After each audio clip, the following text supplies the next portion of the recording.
Hello, Simon's going to kick us off with the agenda today. Super. Morning, everybody. Welcome back. It's very nice to see everybody's faces. It is.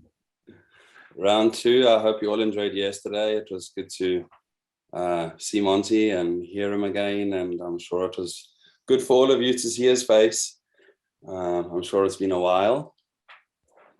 So today we're going to get into a couple of topics that we have been planning here for the past year and a half, and I'm sure it's going to be of interest to everybody. So I think we're on 6 minutes past and we can probably get going.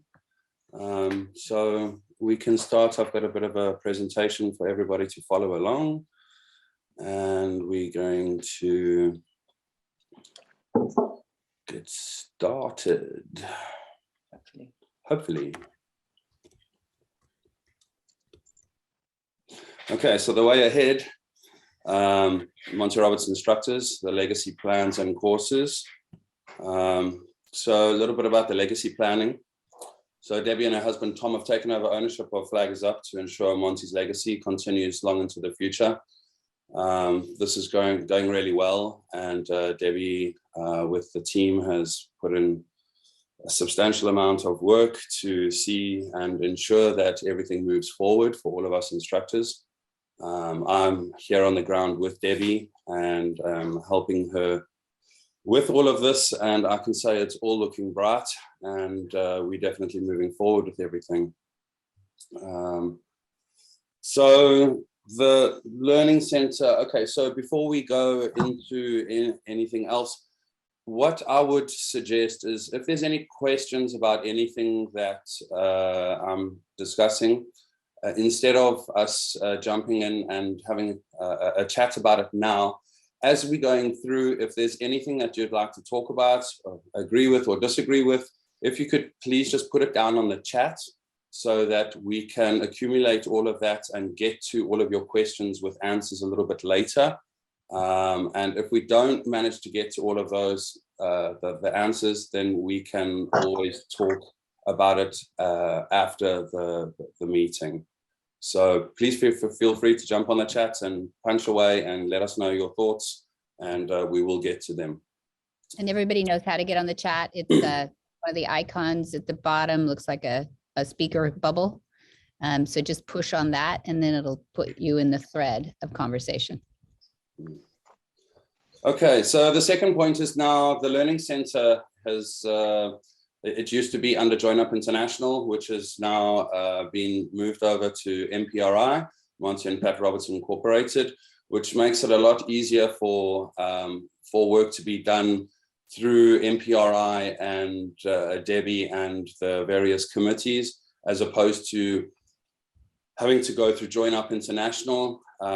We've made this change because Join Up International was not wanting to continue with the instructors and the mentorships and the instructor programs. So we have now taken it under MPRI, which enables us to act a lot quicker and to make decisions for everybody, which is what we're looking for now. The next point is, so we used to have a resident instructor here that used to mentor the internships. And that responsibility of those interns used to fall pretty much on that the resident instructor here. So what we've done now to ensure that we're getting a more overall an overall feel, other instructors buy in, and more opinions, more suggestions, ideas as to how to bring these instructors or these interns up to speed and to a point where we're comfortable sending them out into the real world. We've set up a certifying committee which comprises of 6 instructors that have recently taught at the MRILC, meaning that they are current with Monty's methods, techniques, and everything that's happening here at the Learning Center. Since the last quarter of 2021, this committee has worked with Monty to certify new junior instructors ensuring future certification that can continue past Monty. So it's a committee that is committed. Firstly, they are people that we all know, people that have been here, that are up to date, and this committee will change from time to time. So we will add and we will take committee members away. So if you are interested in being a part of the certifying committee, at some point, please let us know, and we can see what we can do there. All right, with regards to certification. So we've put together a tier structure where it is, the internship is now called the Instructor Training Program, which includes mentorship and business marketing and other areas. So when the interns are here under the resident instructor, they would go through the same mentorship program, but they will also have the certifying committee assisting with what the intern is, where the intern is falling short, what we can work towards, and how we can get them up to speed in order to become a junior instructor.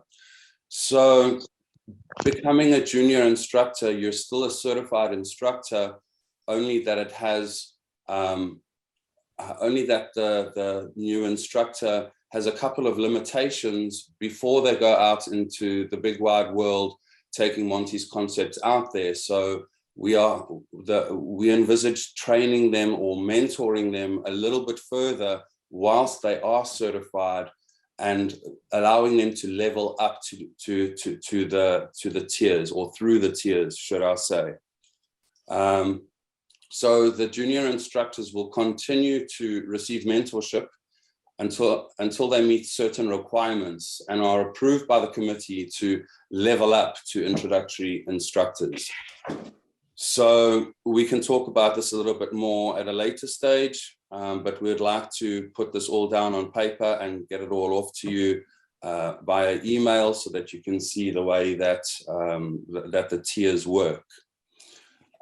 So a couple of restrictions for the junior instructor is that we want them to go out there and we want them to start teaching, but we want them to start teaching modular courses only. And this is what we're going to get to in a discussion a little bit later.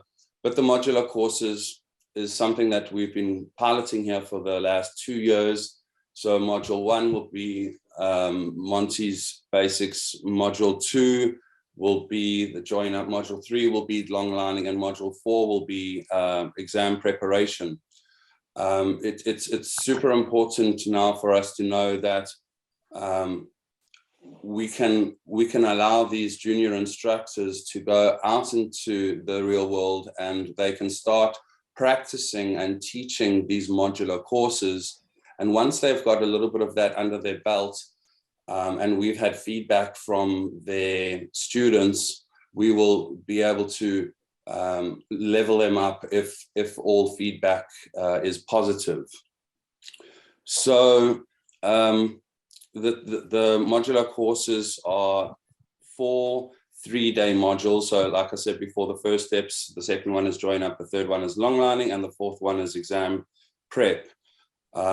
There's quite a few pros to this for the students out there, as it makes it cheaper, which is less per session as they're doing the modular courses, and it's shorter for students. So some students that are unable to attend a course for 10 or 12 days, a 3-day course is great. They come in, they do module 1, they can then take it back and work with their horses and gain experience, and then come back at their own leisure to do module 2, 3, and 4 before they're ready to do their exams. Okay.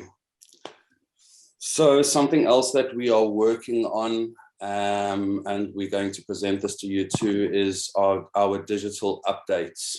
So we are working on a new, simpler way for all instructors to access course material. We'll have details on the new portal in the next week or so. We are just busy prepping all that material to put it into the portal to launch it for you guys. There's course marketing.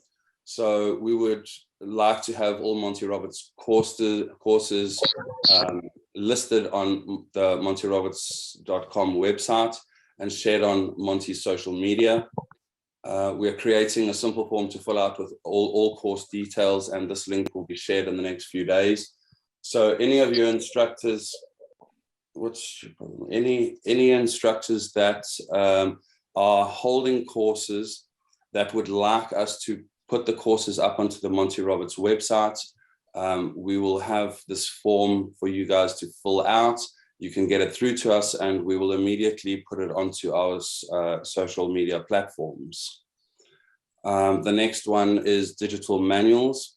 So we are working on having a digital learning platform for the course material, also updating the manual content to be more current, including quoting sources and having multimedia. And the next one is going to be an improved university. We are in discussions at the moment, and we are working on upgrading the online university. One of the biggest problems we've had is that the online university is not mobile friendly, and there are lots of other little points that we'd like to upgrade and get them more, get the whole university more user friendly, and have a better user experience. So that we're working on pretty hard at the moment, and we are making headway with that. Then the next thing is creating new courses, and this is where we'd really like to get everybody's buy-in. So we have sign-off from Monty and Debbie to add 3 to 5 new courses to the current offering based on Monty's techniques taught at introductory level. So this is something that we'd like to get all of your feedback on. A lot of the certified instructors are out there teaching this in any case. We have a few suggestions, like we would like to make a couple of short courses. For example, we would like to be able to say, we would like to do a trailer loading course. So we would like to essentially make it a Monty Roberts trailer loading course, and whether that's 2 days or 3 days, doesn't matter. We'll figure that all out together. So that's just one of them. We could also have a spooky horse course. So I'm sure a lot of you have got some wonderful ideas for us, and would really like to hear from you as to what you believe we could add, and get what we can work on, develop, and have Monty endorse it, so that it's not only, well, we have an introductory course and Horsemanship 101 and modular courses, but we'd like to develop some courses that you guys are already doing, and then just get that endorsed by Monty, so that you guys can go out there and we can say, well, this is a Monty Roberts trailer loading course, or this is a Monty Roberts spooky horse course. And like I said, you guys will have loads of ideas for us, and we are ready to listen to that. So with this, we're going to have a new course committee. Denise and I are going to head that up, and anybody that is interested in being a part of that committee, we would love to have you on board. A committee doesn't mean it's only 2 or 3 people. We could have 15 people on the committee. The more the merrier, and the more we have, the better ideas we get at the end of the day. So if you are interested in being a part of this committee to build new courses, please let us know. And in the coming months, we will present the new course outlines to Monty for approval. So we'd really like your buy-in on that. We'd just like to say a very big thank you. Wow, we've had 54 instructors that have completed the survey so far. We've heard all of your feedback, the good and the bad, and we'd really like to work with all of you on trying to fix some issues that you have, any problems that you have, anything we can help with, anything we can upgrade. we'd like to keep working on that, and we'd like to be able to reach out to you and speak about any of these issues further, so that we can put some plans in place to rectify some of these problems and possibly move forward with new ideas. We'd like to have more meetups, some future meetups focused on more specific topics, including having an expert panel on, let's say, for example, marketing of your courses out there in the world. Another thing that Monty did offer yesterday is one-on-ones with all of the instructors. So we'd really like to get that going. Monty does want to hear from you, and I'm sure you'd like to hear from him. So it's something that we'd really encourage you to do, is to get in touch with us and let us know if you would like to speak with Monty, and he has time available and he would love to chat with you. Okay, the next thing is we have been working on expanding Monty's footprint in the US, and due to COVID, we haven't been able to accept any international students over here for almost 2 years now. So we've been working pretty hard on tackling the Americans, and we already have 10 to 12, if not 15, new American instructors in the pipeline.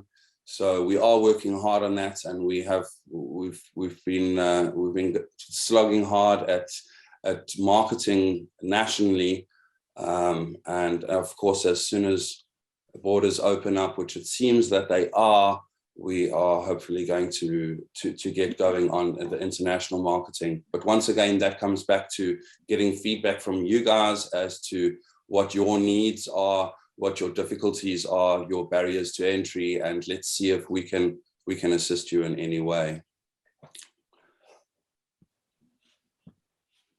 Something else that we think might be of interest to all of you is our equine assisted program expansion. So we are here at the moment, we're expanding the equine assisted programs held in partnership with Join Up International. We have piloted Horse Sense and Healing 2 for returning veterans and first responders. We are also piloting Partner Up for active duty police officers in the coming months. And we have several other options, several others in the pipeline that we are working on, not only building the programs, but speaking to nonprofit organizations and getting grants and everything else that goes with that comes along with nonprofit programs. We are also working on an expansion plan to have these programs available for certified instructors to hold in their own countries. And let's take Lead Up, for example, that is created by Katie. This is the first program, or the first nonprofit program that has become internationally recognized, and it is operating on an international basis at the moment. And we will have Katie coming on the second part of this meeting, and she's going to give a little talk about what Lead Up is doing at the moment, where they are, the grants that they have available, the countries that they would like to target, and how to get the certified instructors more involved. As we have, I'm sure you all know, we have 75 instructors worldwide, of which I would say maybe a third of them are active, and possibly some of you that aren't active, for whatever reason that might be, might want to get involved in the nonprofit side of things, on the equine assisted side, and possibly work with vulnerable youth. So that's, we've asked Katie to come in and have a bit of a chat to everybody a little bit later, which I think is going to be great. So that's pretty much what I've got to say, and I can pass it over to Debbie, but I just wanted to say thank you very much to everybody for attending these 2 days. I know it hasn't been easy trying to work your life around our times in America, but it really is appreciated. Monty was over the moon yesterday at the turnout, and just to be able to see everybody's faces, and I know that not everybody was able to talk to him But once again, we're going back to the one-on-one. Please reach out if you didn't get to talk to him and you would like to. Send me an email and I will relay that through to Debbie and Monty, and we will make it happen. So I'll hand it over to Debbie now. Simon, I think that the answer, the questions that you asked for are piling up in there too. So we might just want to start from the bottom of the chat maybe and work your way up a bit. Or anybody can type in there right now if you want to just ask your question out loud, but stick to the ones that are on here, I think, because there's some good ones in there. Great. It's a separate instructors committee. Okay, so one of them from Anna Lindberg, did we not create an instructors committee when we all met at Flags Up Farms many years ago? Okay, that would be a separate committee. This instructor, the committee that we've put together now is a certifying committee. So the way that this happens is I'm here as a resident instructor and I am mentoring the interns or the instructor training program. So I'm mentoring the interns on their 12 weeks here. And what happens is we have created an online portal where the intern arrives. We set up the camera and we do a short interview.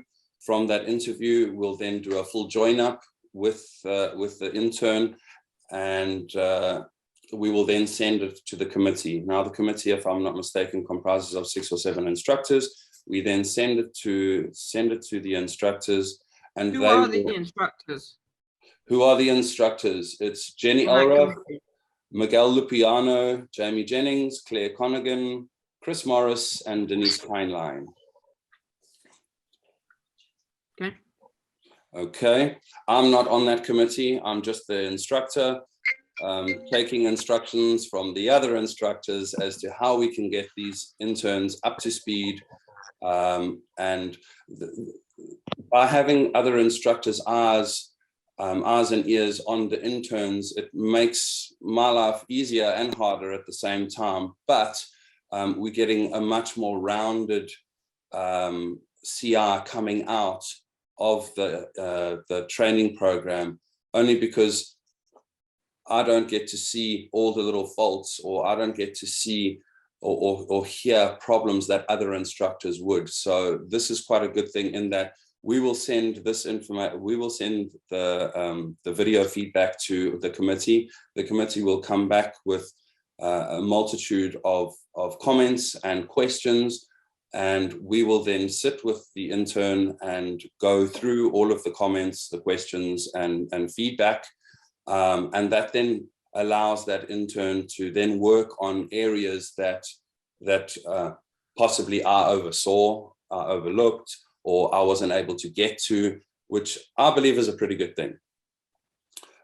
So that's the initial interview. Can I just say, Yes. can I just say, Please I'm not go sure ahead. if my sound's on. I can see the benefit of having, thank you. I can see the benefit of a core group of people having an input on someone's internship and certification, but I wasn't quick enough in my note taking. I've got 4 names out of the 6. Could you just go through it a little bit more slowly, just for Jenny my Elroth. interest?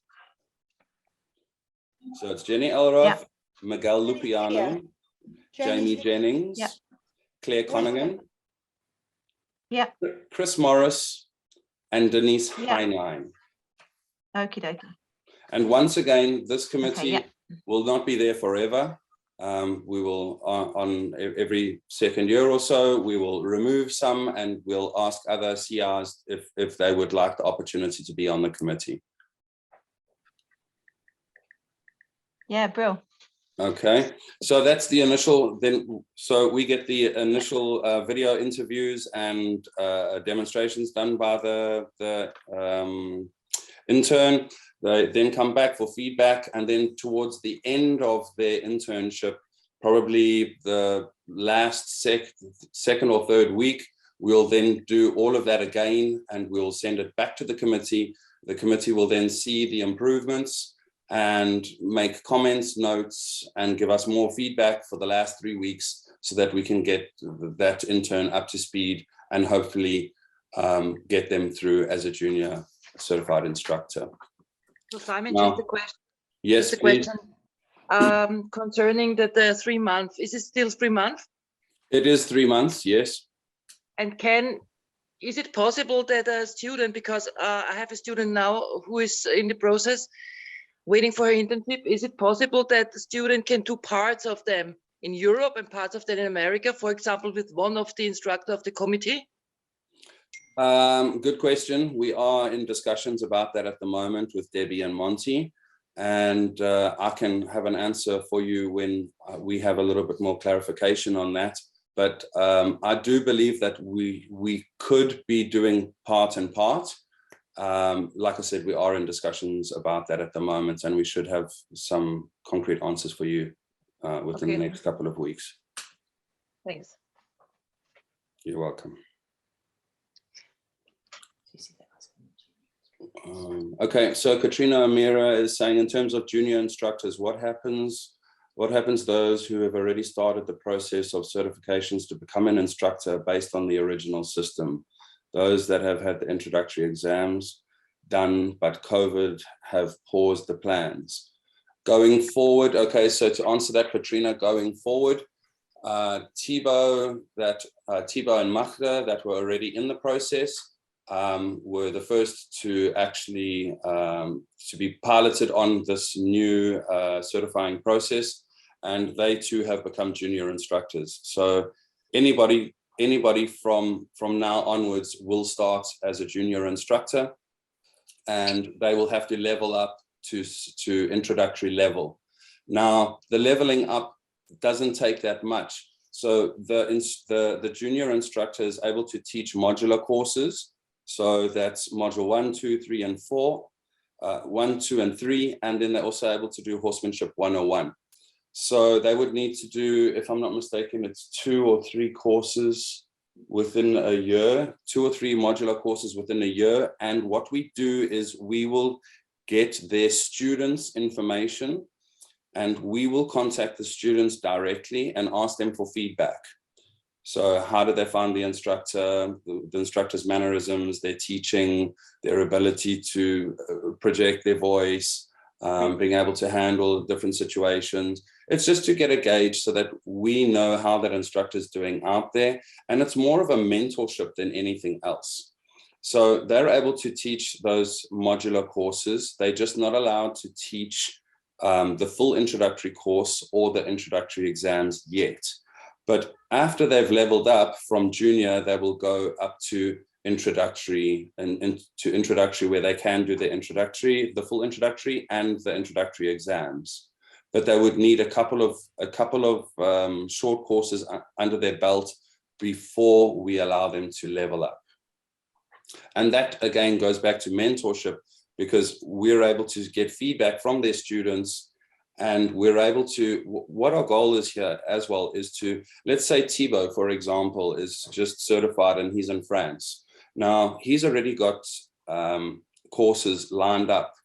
Now, what can happen is he can get a certified instructor that's in France to either come to him or for an introductory course. Let's say he wanted to do an introductory course, a 10-day introductory course. He can still do that, but he would need a CI, an introductory CI to oversee that with him.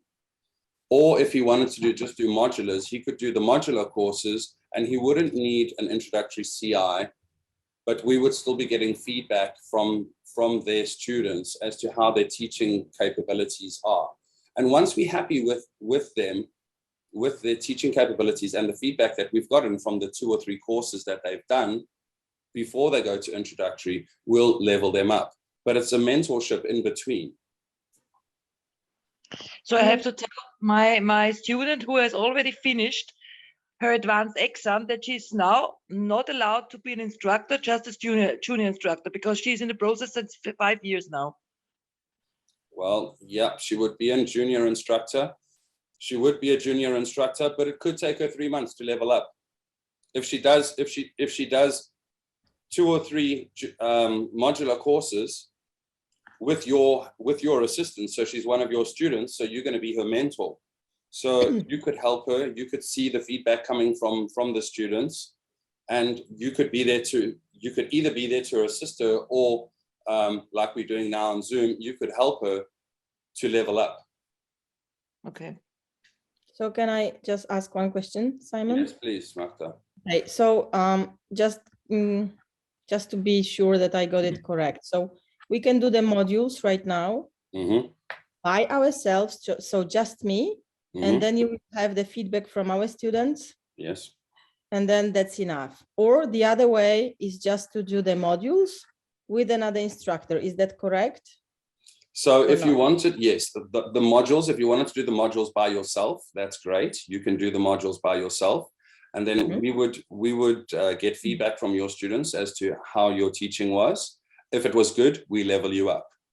If Okay, it wasn't good, then we'd work with you on, let's say the student says your voice projection is not good. So we'd help you, come on, get your voice up, and so that everybody can hear you and things are clear. Once you get that right, then we level you up.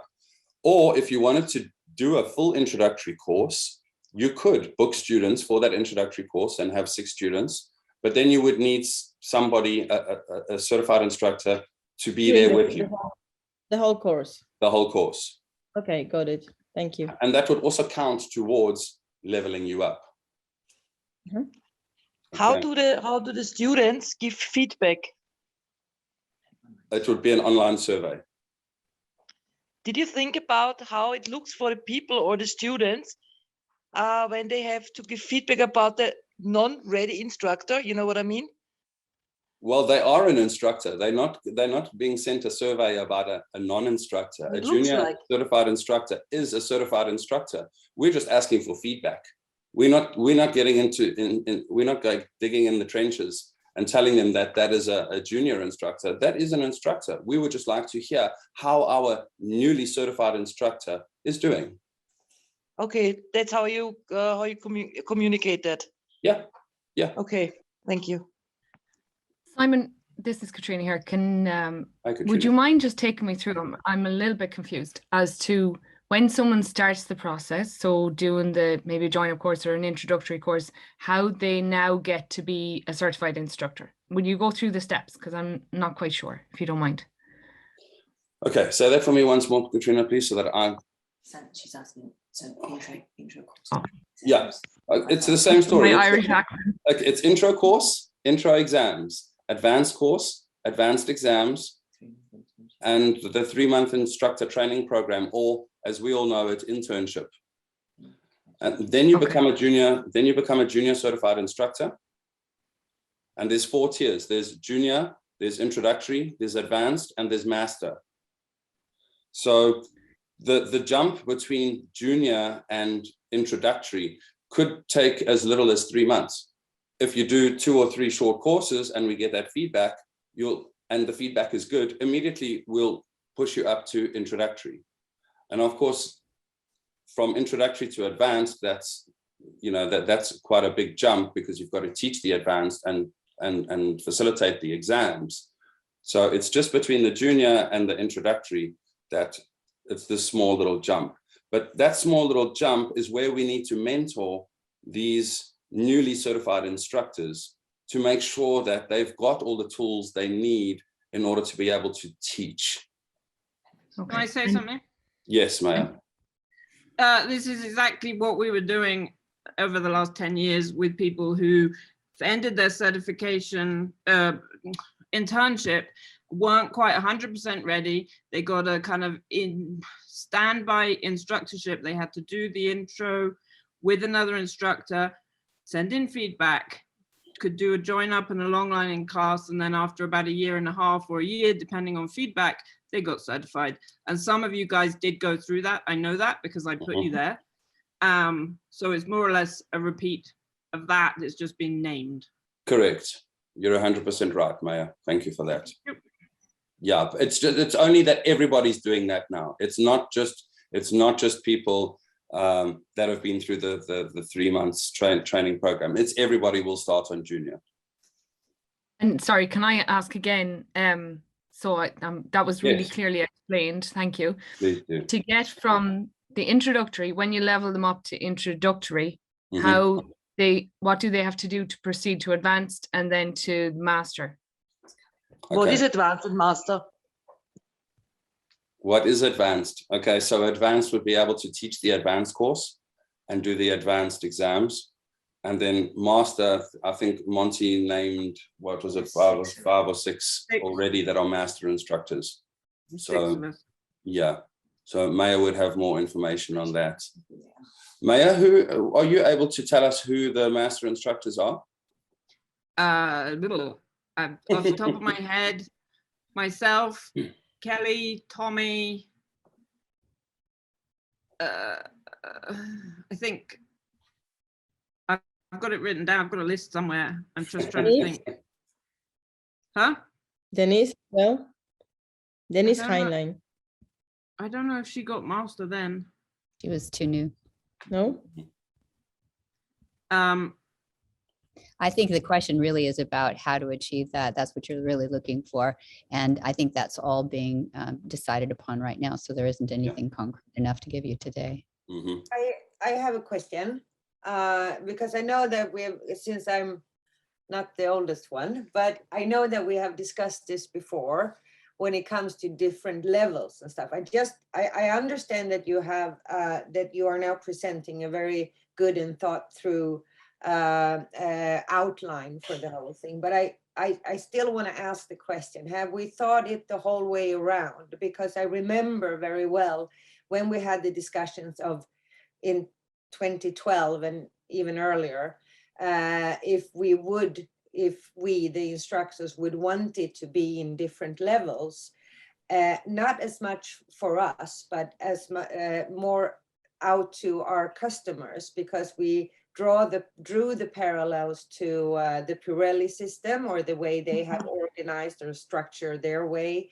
And we had a lot to say about that then, that, you know, of how our customers will view it if you are a junior instructor or an introductory instructor and so forth. I just want to pose the question, have we thought it the whole way around and not forgotten about how the customer, our customers will see it in the future, you know, or when they come to us and look us up? Well, let's be honest. As a Monty Roberts certified instructor, you are a Monty Roberts certified instructor. So we're not going to label it. It's in-house. So the tier system and the leveling up is in-house only.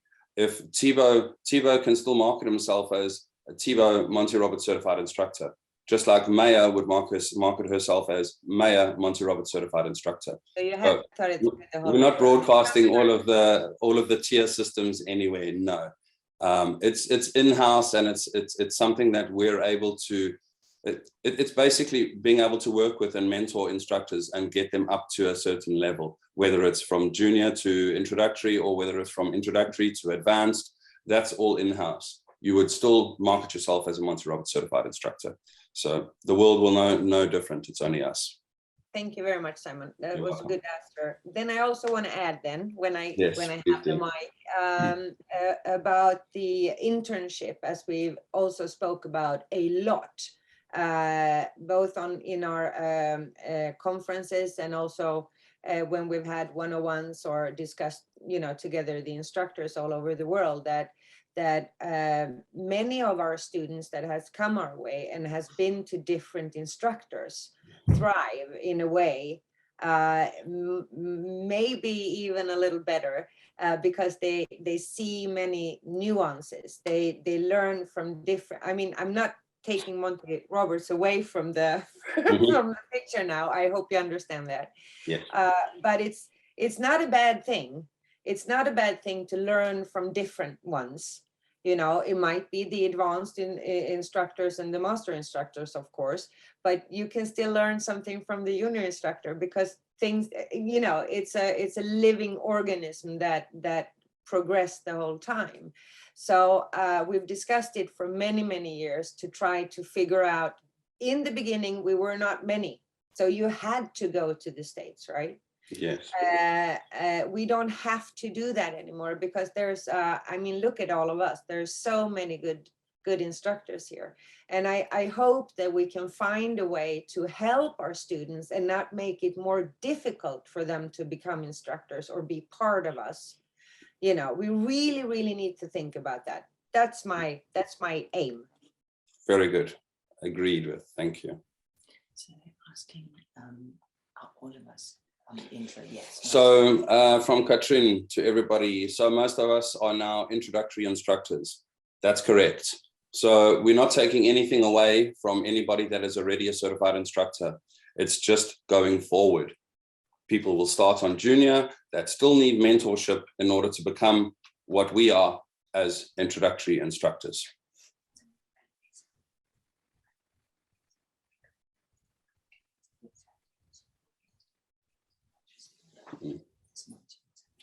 Okay.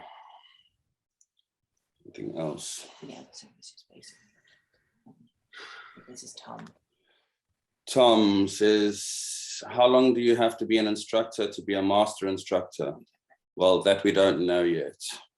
That's there's only been one set of master instructors that have been ordained so far. So I just found, no, I'm not muted.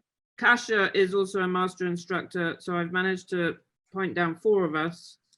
I'm Thank just you. working on the other 2. And it wasn't of how long we've been an instructor. I think it was a choice of Monty's at that time.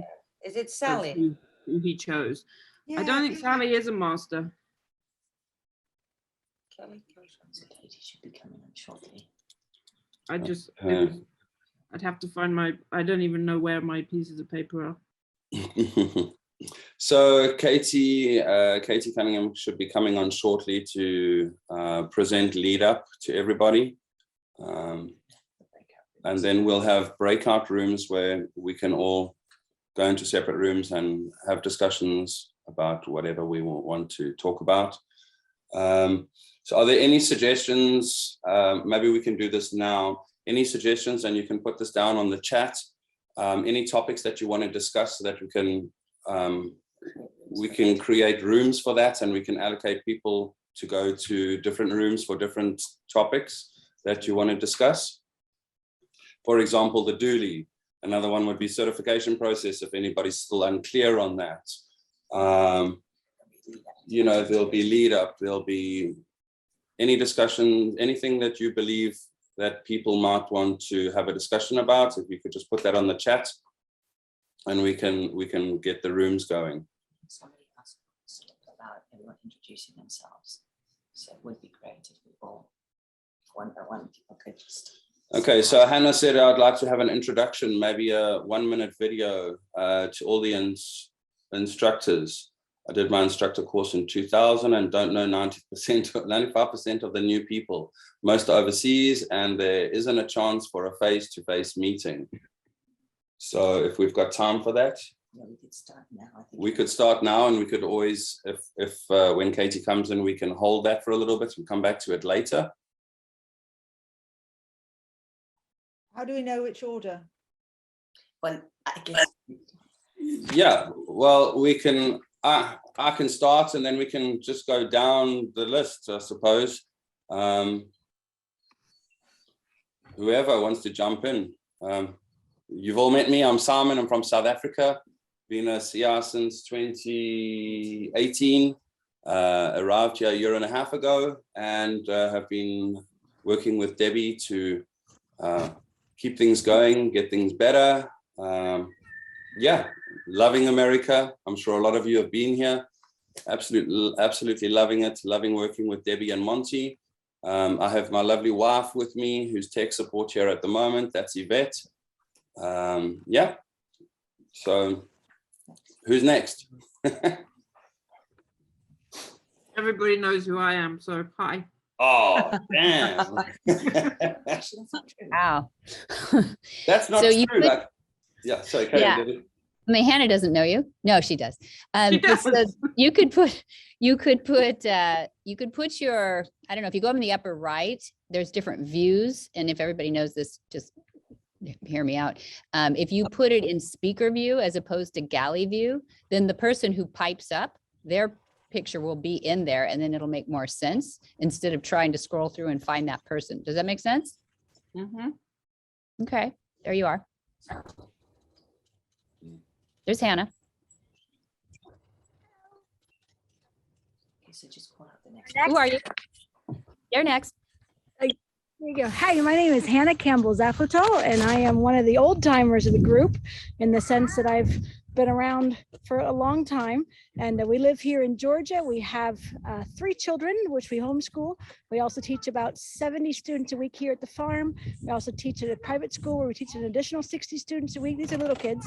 And then we do an empowering struggling teen program, which actually I'm very interested with the lead up stuff because it might be very similar to what we do with equine assisted learning stuff. And we also work with military personnel here at the farm also. So I am delighted to get to meet you guys, especially for all you new people, which are not really that new, but are new to me because we kind of sit under our own round rock called the farm. So lovely to meet you guys.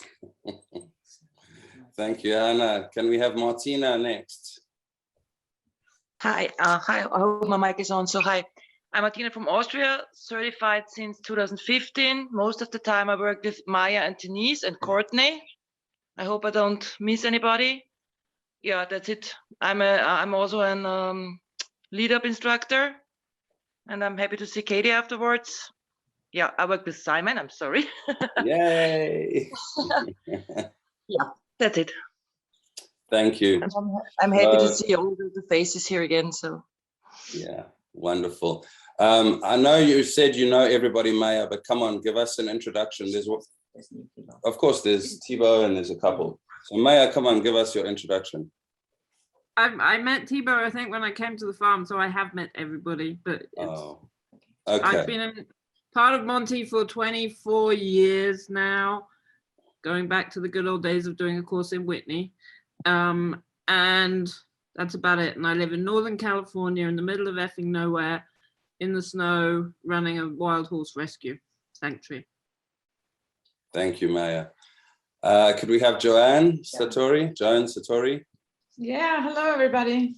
I'm Joan. I've been as an instructor since 2014. I was happy to be there with Maya. I was just waiting goodbye to her as she left the Flag is Up farm when I came for my internship. So I was the first of Denise's instructors to be educated.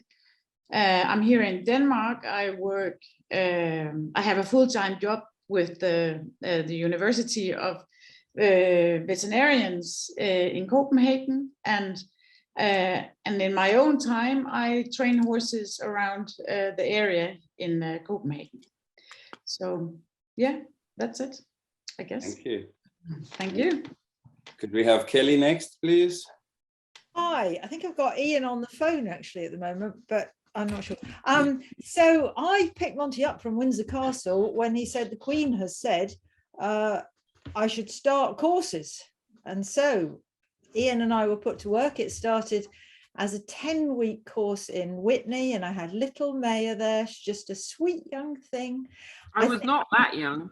And I think Porrick, I think, was on the 10-week course as well. And then we went to modular courses.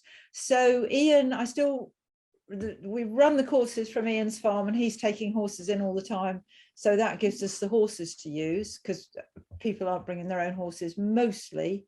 And I do a lot of the office work here. So 1993, I met Monty. Good grief. Yeah, are there any other? And Michelle, I know. I can't think. Sorry, apologies if there's other people that I know, but I've been around forever. Okay, is that enough? I'm sorry, my background was show jumping, racing, trek, and I'm going to show a little Welsh pony soon, but don't tell anybody that she doesn't always stand straight. Thank you very much. Michelle? hello. I've been an instructor since 2006, which makes me kind of old two, I guess. I worked at Flag from 2005 to 2007. I think it's only Anne Lindbergh and I that were both then subsequently banned from America.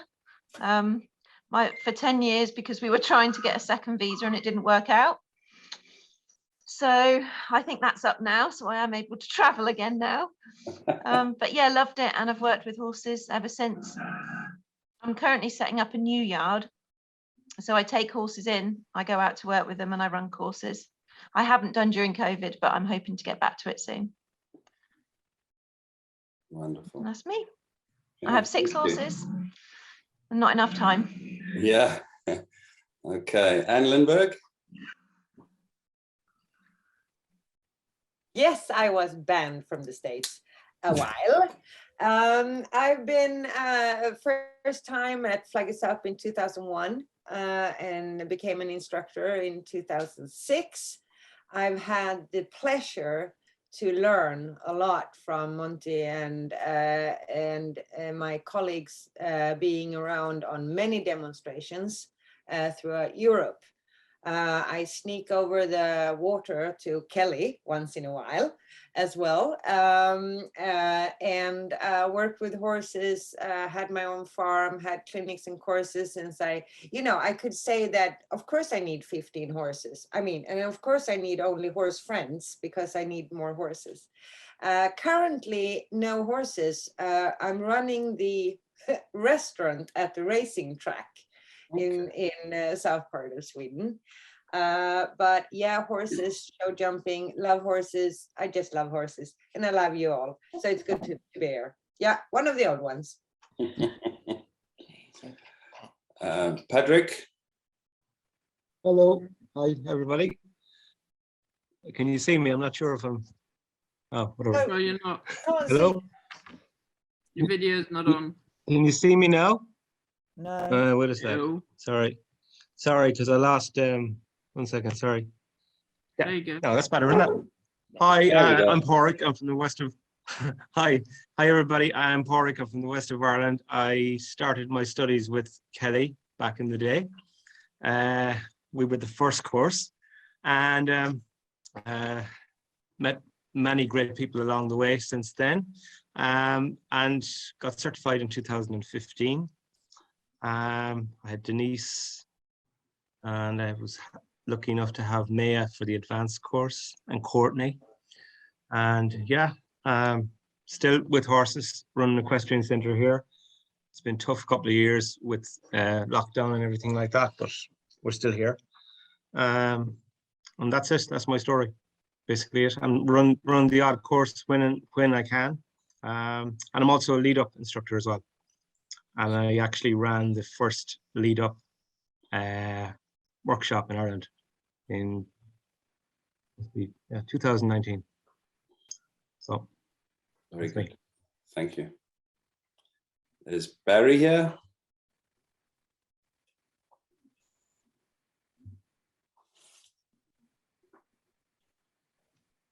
Barry, you're on mute.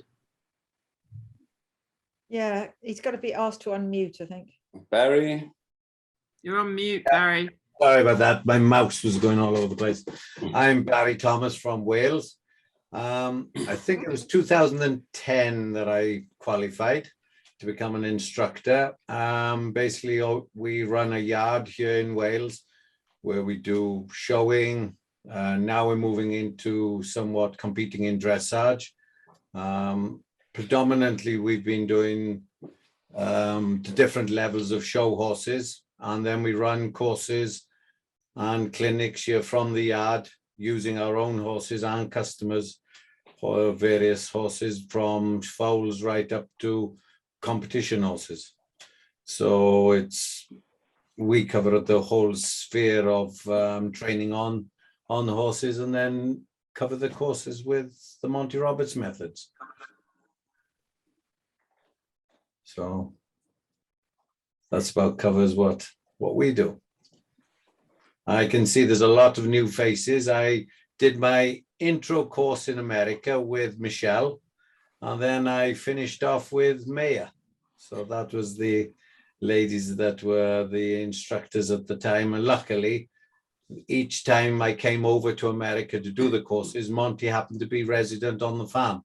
So I had the privilege of meeting Monty each time I was there, which I know some of you don't get to see him every time you come over, because I didn't study this in the UK at all. I came over to do it from the very beginning in the States. And it was quite an experience for me because I had never been on a plane until I flew to the States. So that was a bit of a shock to the old system for me. Simon, apologies. Ian Vandenberg hasn't got a link, and I haven't got the most recent link. I must have, mustn't I? Because I'm here. But Yeah. is there any way that somebody could send him a link on WhatsApp or his email? Yeah, we're busy with it now. Thank you. And I've let him know. I've just said to him, hang on. Are you going to do it by email? Yes. Yeah, we're busy sending it right now. Okay. Okay. Sorry about that. No problem. Would somebody like to go next? Who can I call out? 1 second. Katrina?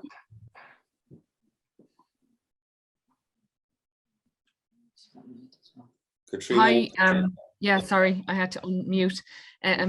So I'm Katrina, I'm from Ireland, also from the Midlands, the middle of Ireland. I was there with Joan, letting her have my shoulder when Maya drove away. So I did my internship with Joan in 2014. I'm a secondary school teacher and guidance counsellor. And then I have a yard here with my husband and my kids, and I run courses, go on call outs to people, that kind of thing. And then I also do equine therapy, the EGALA model, and I was one of the first lead up instructors also. Wonderful. That's me. Thank you. Christian Muller?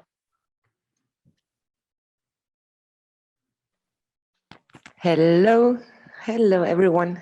I'm Christiane. I'm from Italy, born and raised in Germany. And I got certified in 2009 when Maya, Kirsty and Tommy were still on the farm. And before that, I qualified as a veterinary assistant in a horse clinic and was working there for years. And this was also the way or the reason why I then stepped into a Monty system to learn more about the communication, how to help the horses. And now it's already 13 years that I'm teaching, training horses every day in almost all parts of Italy and the Italian part of Switzerland. And yes, that's it. Happy to be here, that we meet everyone. Thank you. Okay, apologies for my pronunciation, but is it Scylla? Sheila. Sheila? Yes. Okay, I understand. Is the sound good? Yeah, it's good. Oh, okay, thank you. I'm Sheila from Hungary. I got certified in 2014 and also lead up instructor. I live at my farm with my horses, like 24 hours horses around me. And I have some students that come to and also hold courses like every second month. Monty's course is shorter or longer, also intro course, but the summer when we'll have breaks. And I also I'm a reservist soldier now. It's not, right now it's full-time, but it's usually only a reservist. And I do summer camps for soldiers, children. It's sometimes it sounds funny for them, like a military camp and violence-free horsemanship, but they really love it. And it means for the soldiers' children. So the bigger the famous soldiers started to like, and they want more of that because really good feedbacks from the children and their parents. And that's about it. That's wonderful. Thank you for sharing that. Thank you. Okay, so I think we'll take a break from introductions now. I see that Katie and Hania are on, and we'd like to give them the floor, and we can come back to introductions once we finished with the leader presentation. Hello, everyone. Can you hear me? Can you see me? Yes. Hello. It's nice to see everyone and nice to meet people I haven't met before.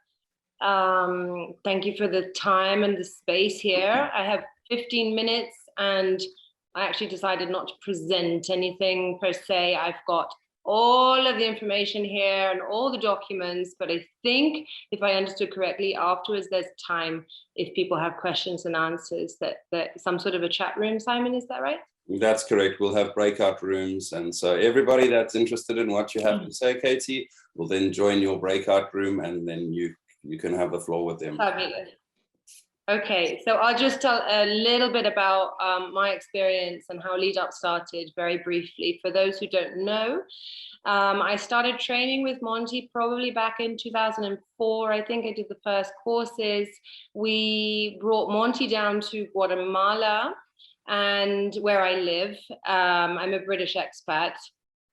And it made a huge impact on the country, actually, but a lot of the people in the audience were people who work in non-profit organizations for violence prevention. So the message really was, it really made an impact here in Guatemala. So it was in 2012 that basically I asked Monty, could I use your methods within a program here in Guatemala? Obviously, a lot of you will know the Brook charity that works to improve the welfare of working equines in developing countries.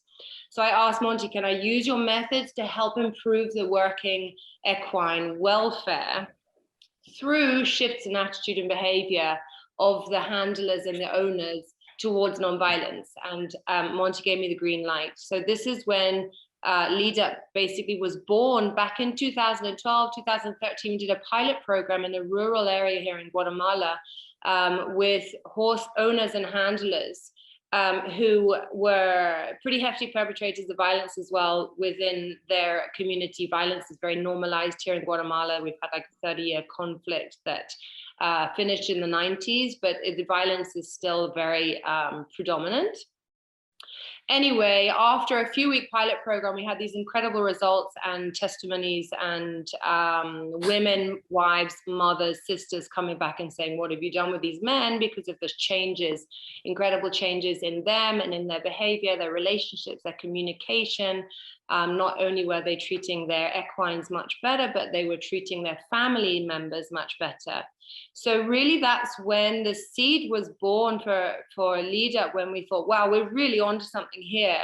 And I just want to say that I know that this is something that a lot of Monty Roberts instructors have spoken about over the years.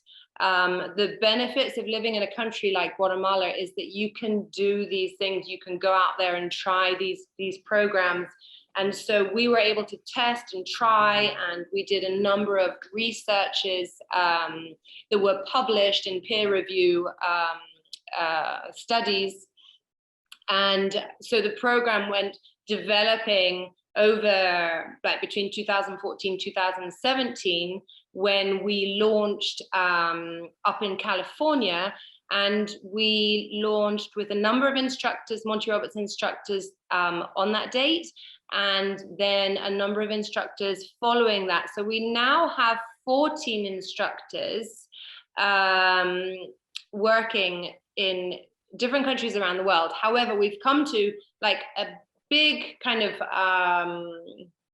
the big next step now, because having developed the program and having had instructors running the program sort of like at their discretion, using the join up concepts and using a very kind of relaxed sort of methodology, we've now a couple of years ago were offered quite hefty support and funding for further development and expansion.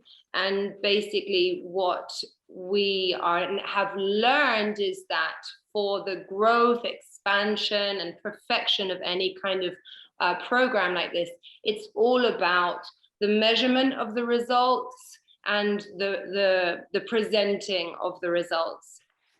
So we've now quite a formal non-profit organization with a head of development who's not able to join us today, who has just helped us really systematize and develop our methodology. So up to date, we've had about over 1,000 youth and their families go through the program, or go through sort of like programs connected with the initial workshops. And we've had over 500 go through the workshops themselves.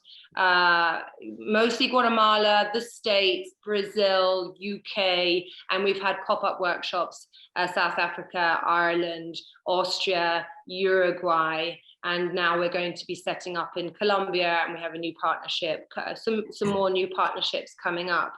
But basically our methodology is much more defined now, and we almost have sort of like a 2-day scripted, like very set methodology where we can then measure results and then present results, because if we're going to be looking for any funding, we have to be very, very, very clear on our results. So we have something called a logical framework that basically shows what we're trying to achieve, what are our indicators, what are our results, what are the exercises, etc., the objectives, so that any kind of institutional grant is going to be looking for this information.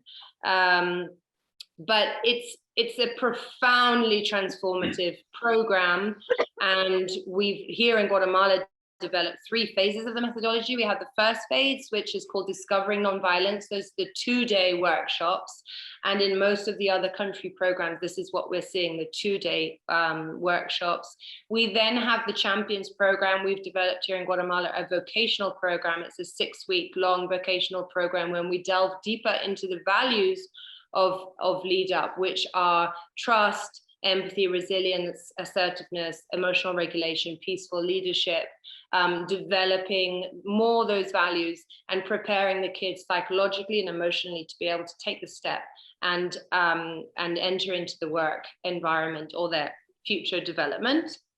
And then we have a 3rd phase of the methodology called Being the Change. And here in Guatemala, we have some really exciting projects when these young people, who a lot of them have come from a lot of violence and very marginalized communities, are now using their peaceful leadership and their emotional regulation, their emotional intelligence to make changes in their communities and social transformation through various different projects. But it all goes back to the horse. It all goes back to that time before, during, and after Join Up, when these youth discover their inner strength and their inner peace through this management of all levels of their nonverbal communication, learning to identify and regulate their emotions, but essentially learn that the essence of who they are, what really counts is what the horse sees. The horse appreciates them, acknowledges them for who they are, and they really learn that they don't have to be defined by what's happened to them in their lives. So it's an incredibly empowering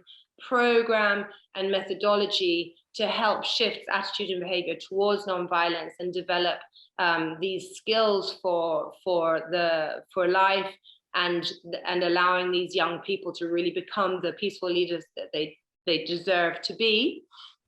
So we now have a certification committee that is comprised of Debbie, myself, Hanya, who's my colleague. She's the international administrator. I'm sorry, Hanya, I didn't introduce you before. Maybe you just want to just wave your hand there. She's on the screen somewhere. And also Claire Connigan and Denise Heinlein. I don't know if they're with us today. We've developed the certification process, and obviously we have priority for the Monty Roberts instructors. So we have developed something called the Lead Up Academy, which is an online academy where certification can take place. And I can give all sorts of information about how to go about that for those of you who are interested in certifying.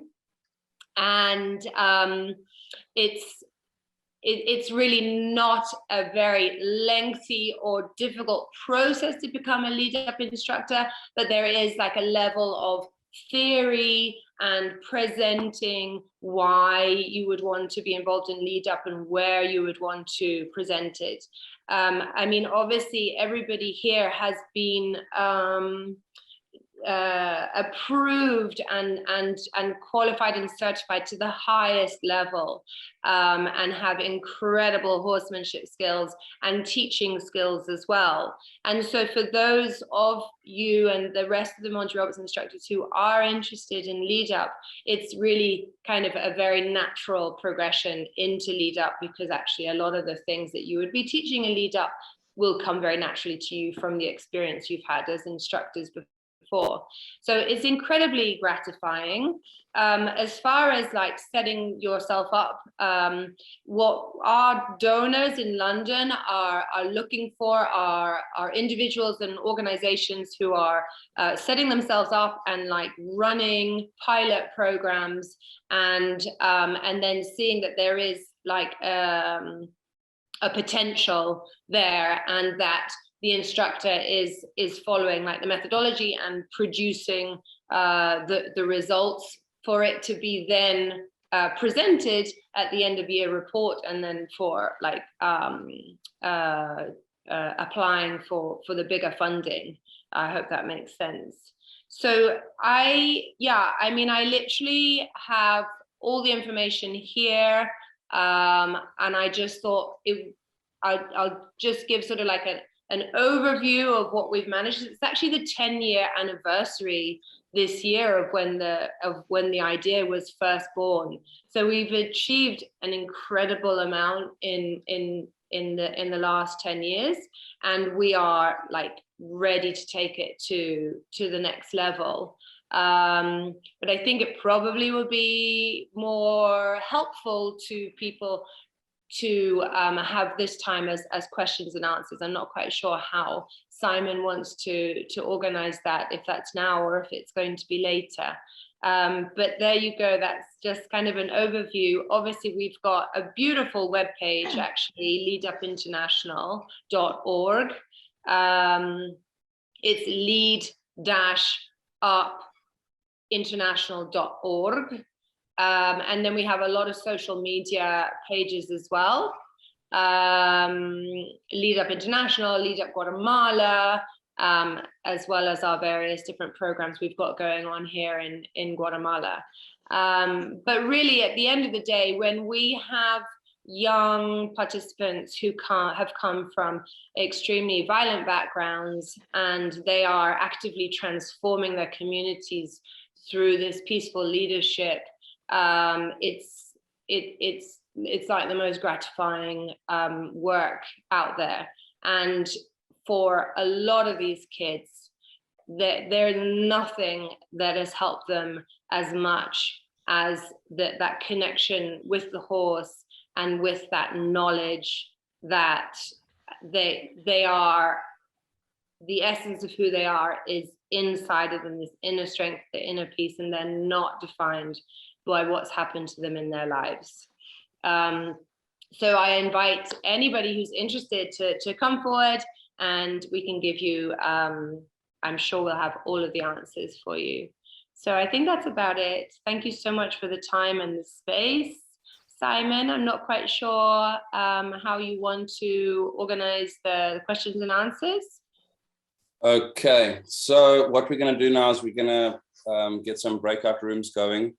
So I'll do the breakout room for courses. So anybody that wants to find out more about the courses or share some information on potential courses, that'll be my room.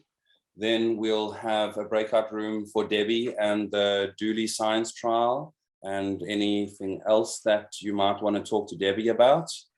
We will have Katie for lead up, and then we can put together any other groups. And if you guys want to just join the group, that's fine. If you don't want to join a group, we'll allocate you to a group. Or if there's anything that you would like to discuss over and above what we've mentioned now in the various groups, please comment, put your suggestions down, and we can create groups for that now. Switch from one group to the other? So Simon is courses. Debbie will be the Dooley Science Trial. Yesterday. What they were talking about, what you guys were talking about yesterday. And then Katie is lead up. And you have the opportunity now to, on the group chat, put down any other suggestions for groups. Can you hear me? Go for it. Yes, we can hear you. Can we switch from one group to the other? You can, yes. Okay, cool. No problem. Simon, just a general question. Yes. The last years we had to hold like one intro course and one join-up course to stay as an instructor, as far as I can remember, the contract says. So this hasn't been possible the last 2 or 3 years. Does it change, or? At the moment, due to COVID, no, it's not a problem. Okay, thank you. Okay.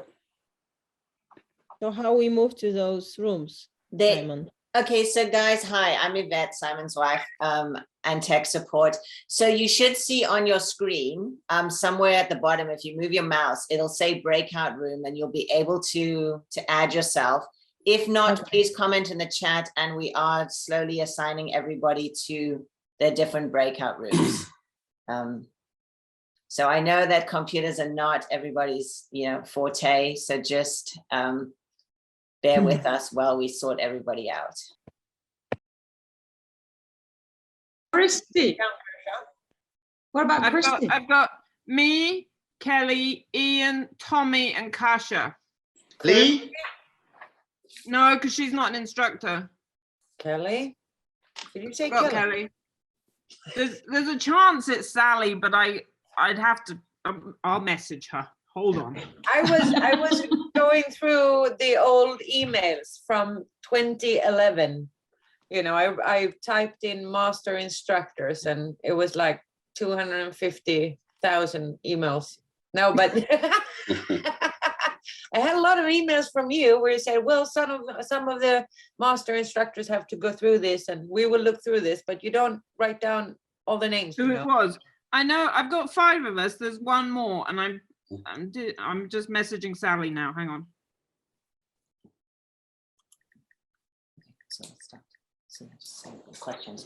Okay, so we've got quite a big group here. I think the last I saw it was 17 or 18. So I'm going to open the floor up to anybody that has any questions or any suggestions.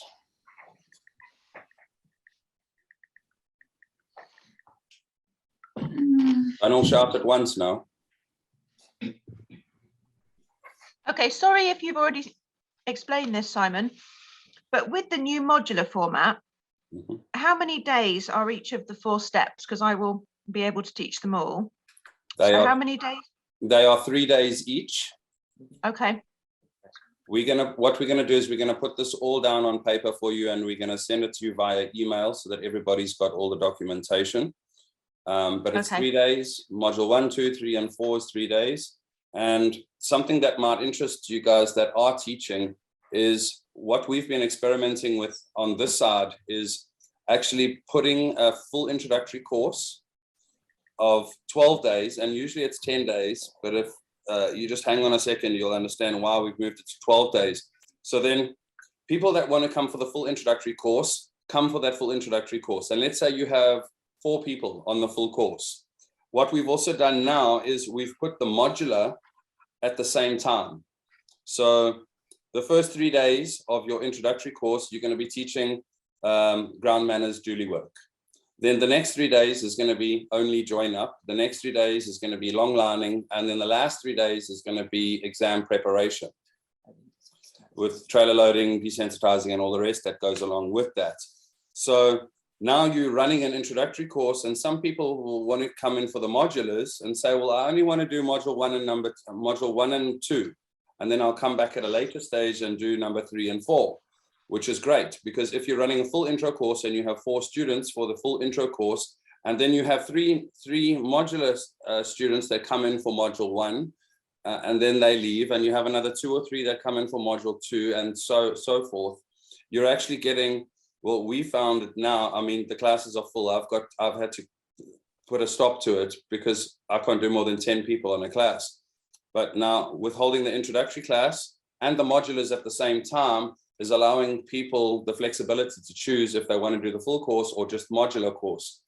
So now we're actually finding that classes are full. We have to actually reschedule people or move them forward.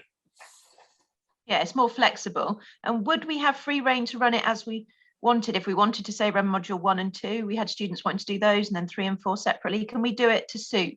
Oh, yes. Yes, you can. Yeah. Okay. So I like to think I have loads of questions. So what about pricing? So are we still being encouraged to do a comparative price to the US price, which this was years ago, so I'm not sure if this is current, but when I was last in contact with anyone, we were encouraged to charge a similar comparison so that it sort of gave us all a benchmark, or what's the thoughts on that now? What we've been thinking, and it's up for debate, is trying to do regional pricing. So instructors within the UK should be able to speak amongst each other and kind of set a price, that a guideline price, so that you're not undercutting each other.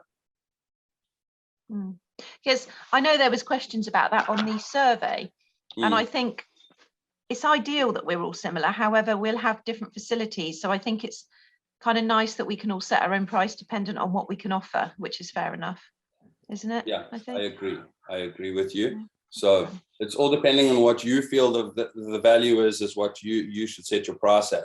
But remembering that you don't want to price yourself out the market, and you also don't want to undercut your fellow instructors. So this is what this is all about, is building a community, getting everybody talking so that you guys can set a regional price. You can discuss what's going to be in your courses. You can, plan things. Although you're planning for yourself, it is good to know what your fellow CRs are doing too. Yeah, absolutely.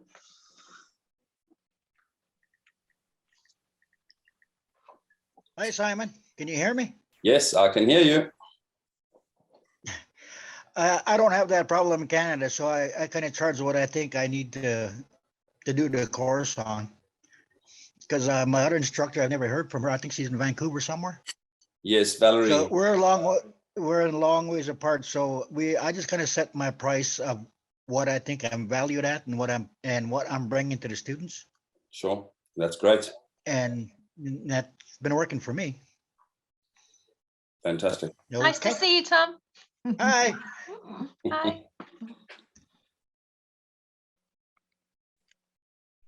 Okay, hi guys. I also have a question. Yes, Katja. Because in Hungary, I mean, in my area, Join Up Clinic was quite popular, and it's a 4 days clinic. Is it still exist, or can I organize a 4 days clinic course, or it's over now, or there is something else I can, do to change it, or? Well, you could keep your course as a 4-day clinic, or you could reduce it to the 3-day clinic, which is what we suggest as the modular. So it's entirely up to you. I mean, you would obviously charge a little bit more being a 4-day clinic as opposed to charging it as a 3-day clinic, but that's entirely up to you. If it's working well with you, then continue doing it. We're just putting this in place so for people that aren't doing, that are not as active as they could be, well, here's a couple of recommendations and suggestions. Okay. Thank you. Can I ask something on the back of Katja's one? Will we still get certificates? Because that was something with the 4-day, wasn't it, that I found students quite liked. They got the signed certificate from Monty. So will we still have that if we offer it as an individual join-up course? 3 or What 4 we've days? done is we've moved over to rosettes. So Okay. the certificates are for the full intro course or for the introductory exams. But what we do now is all on module 1, 2, and 3, which is ground manners on number 1. Number 2 is join up. Number 3 is long lining, and we offer rosettes for each one of those. Any signature from Monty on them or not? No, but it comes with a venticular hologram with the. I've seen them, yeah. Yeah, I've had them in the past. Okay. Yeah. Okie doke. Hi, Okay. Sorry. oh, sorry. No, carry on. Okay. Hi, Simon. Hi, Thibaut. I did have a question. You mentioned earlier making new classes. So you mentioned trailer loading class or spooky horses class as well. So that would be apart from the intro course. And I mean, how would that work?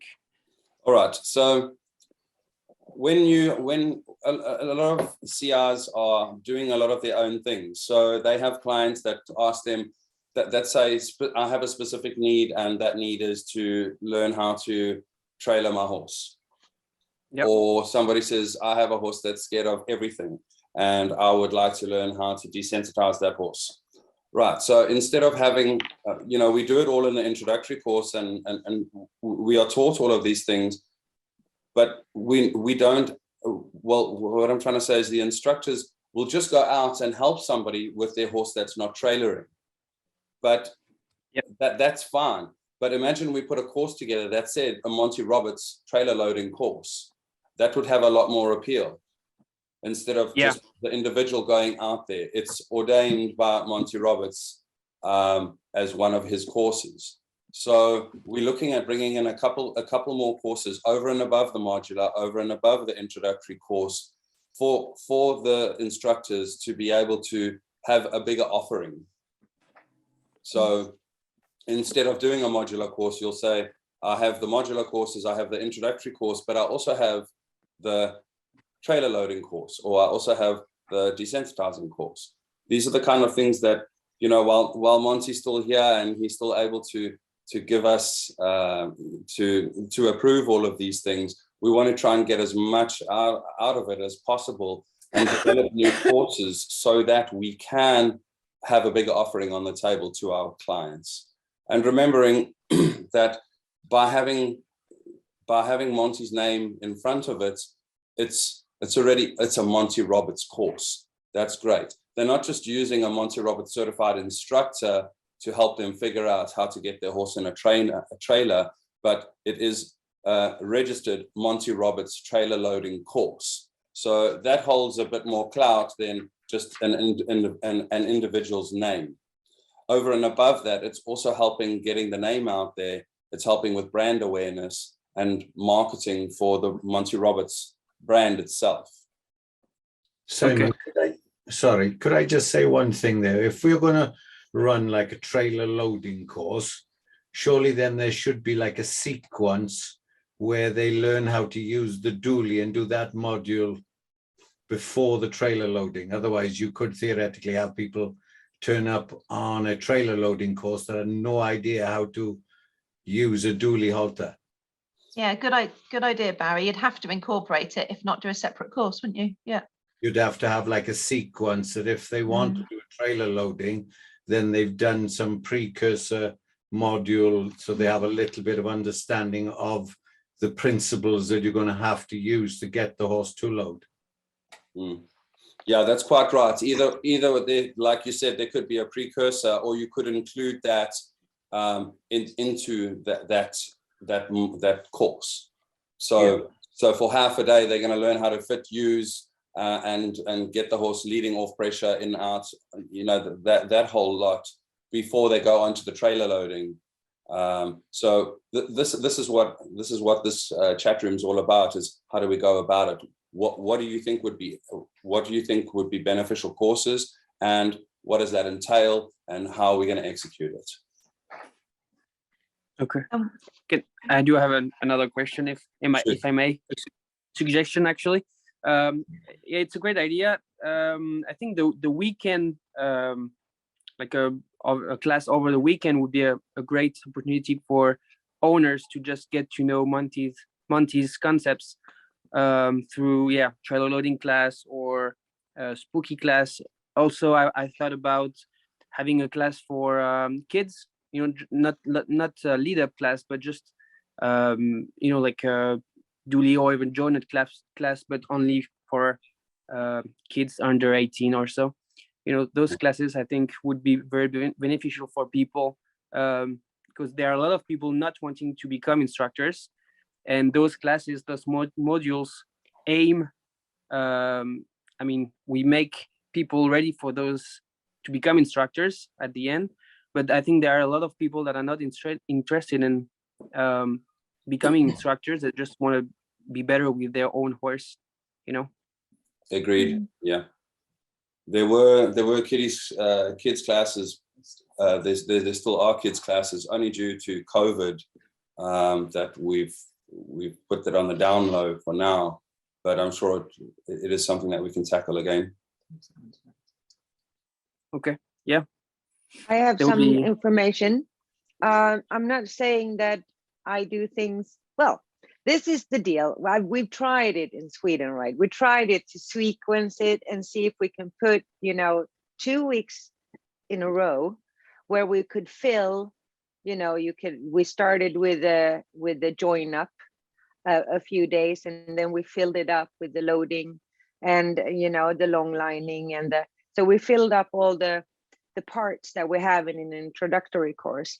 And then we actually, so we could have people come in, that helped us actually bringing in more horses to the course as well, because people would want to bring their horses. So it made it good for the students that stayed for the full, for the full 12 days or for the full introductory course, because they would have more horses to work with. And I think Sarah was the one, Sarah Hiller, that came for weekend courses, that we put it together so that, and in the end we gathered everybody and we had the theory parts together, so that everybody was sitting in the classroom and doing the whole manual, the introductory manual together. They studied together, and so it benefited in many good ways. Maybe some students needs to come in for another extra, working day or practice day with it, but it worked well. Some years, some things have worked really, really well, and some other years we have to just modify it and go along with whatever whatever it is that makes people want to do it in another way, or hear it in another way, or read about it in another way. So, but we have tried it and it worked really well. And especially, like you say, with the trailer loading, we benefit more if we have more people around and more horses, and more people to practice on, but also to see different horses do it. I would like to pose one question though, and I wrote this down yesterday when I was listening. I said, why focus on helping people change when we can teach them the right way from the beginning? And I've had a few years where I've been to a lot of riding schools where the riding teachers are a little they're not offended, but you need to flirt with them first, right? But it's always fun to listen to riding school people that have their, the favorite pony, or, the way they talk about the horses at the riding school, and then they will see them, we bring out their voice in the join up. And maybe for some countries that could be something. I know that the certification or the, I don't know what you call it, that in some countries, we just have to have a national certification to actually be able to go out to different schools. But maybe it can work in some schools. And then I connected that to what you said about the police, because there are many countries that have police, the training with the horses and so forth. And maybe we can not pull from us, but pull from other organizations, that if one person get the foot in, then we will encourage them, to call other countries and say, you know, the other police officers and say this, you know, they have a great program that we can work with. So yeah, just thoughts. Thank you for that. Anybody else? Hey, Simon, I got a question. Yes, Tom. Well, I've been caught in some predicaments like that before, but I know the dually halter is a very, very excellent tool to use trailer loading or working with different types of horses, right? But don't you think maybe we should sit back and look at a different alternative besides the dually halter? Saying that, I've used a different, what Monty calls a reverse six or a war bridle. Don't you think maybe some of our students should learn how to use these ropes in a safe manner? Because one of these days we're all going to get caught with a dually halter, so you better come up with an alternative. Interesting. It's an interesting thought. Yeah, I will put that forward to Monty and possibly the committee, and let's see what feedback we get on that, Tom. Sorry, my mute was on. We did used to teach interns how to use the come along, because it's used on the farm regularly with the thoroughbreds and stuff. And I don't know, I had about 20 or 30 made for Monty, and people were not getting them, but they were using them and understanding what the come along was, because that was the principle behind the dually, so to speak. And like Tom's saying, you need to be able to adapt if something different comes up and you don't have a dually. And there's a lot you can do with just a long line or a lead rope if you know how to do it. Yeah, very true. Yes, I know that, Maya, because I've used it for many years. Yeah, exactly. Yeah, great. Thank you, Maya and Tom. Now I'm joining the main group. Okay, so if there's anything else, we're going to close up now and join the main group. Oh, there was one other thing, sorry. How is this going to work with the current manual by splitting it into the modular? Are we still going to teach from the same manual? I know you said that you were going to make improvements and things like that, but at the moment, if we were to run a course before any other improvements, do we just split it up as per what we're teaching? We have manuals already made. We've been working on those for the past year and a half. Not as quickly as we would have liked to, because as you all know, on this ranch, the horses never sleep. But we have been working on them. We have manuals for Horsemanship 101. We have manuals for Module 1, 2, and 3, and we are revising the introductory manual as we speak. And once again, that's still in paper format, but we have split it. But we will be putting all of that onto an online platform. So will we be sent copies of the new modular one? So if we were to start running courses in 2 months, will we have the information then? Yeah, okay. Yes, we will. We're going to be sending information off to all the instructors for all of the courses. Okay. And if we have ideas for new courses, do we send those ideas to the emails just for you and Debbie, or is there going to be a group when we can send it for all the instructors to see? I would suggest sending it to me, and then I'm going to compile all of those ideas, discuss them with Monty and Debbie, and then we will come back to you guys, and then we'll see how we can finalize it.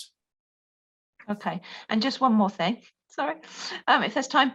When quite a few years back now, when I did manage to combine the introductory course with an accredited HND with an equine college in my region, and we ran it as an official HND where students got that, plus they also got the introductory certificate.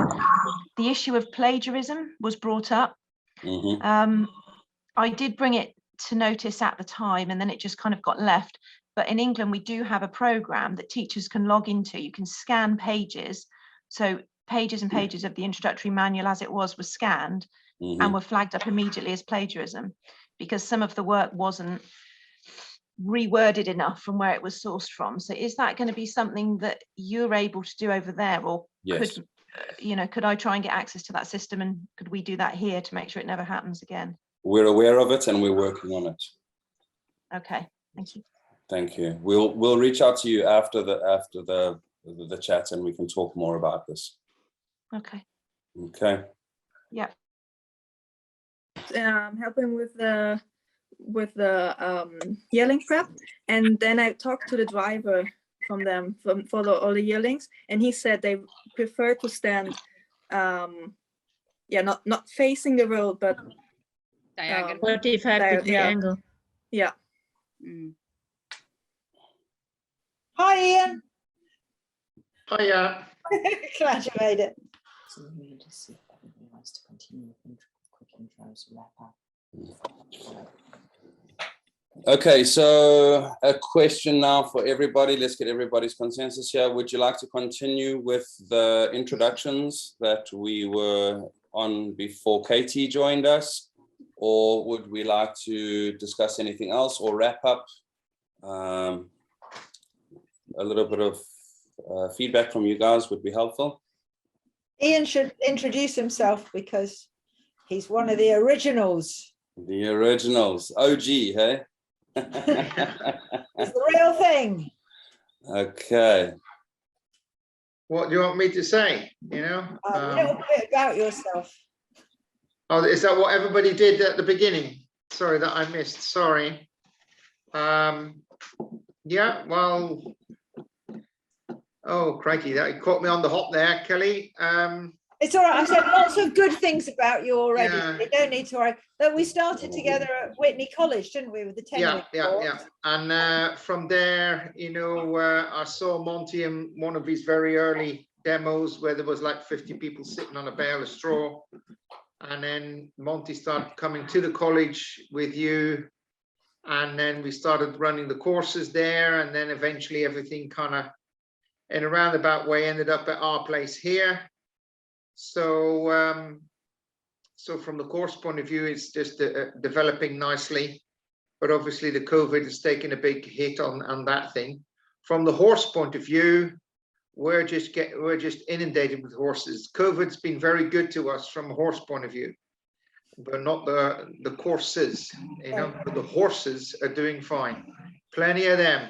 People are just quite happy leaving them here, and I've got a real good use of WhatsApp now, sending lots of videos to these people. I think the record is for one owner, I've sent 250 videos to her to keep her in touch with what was actually going on. So maybe that's something you can use as well, you know, on various things, even from a teaching point of view, you know, that you can kind of send little snippets to people so they have a bit of an understanding of what's going on. And our main problem with the horses for the moment is always the same. They might book them in for 4 or 5 weeks, but guess what? They stay longer. And then I end up with a bottleneck and I have too many horses on at the same time. So, but it's nice problems to have, you know. And obviously I can't do this on my own, as you're well aware. My dear wife, Sandy, is still here. And our rider, Jake, who's doing an absolutely fantastic job.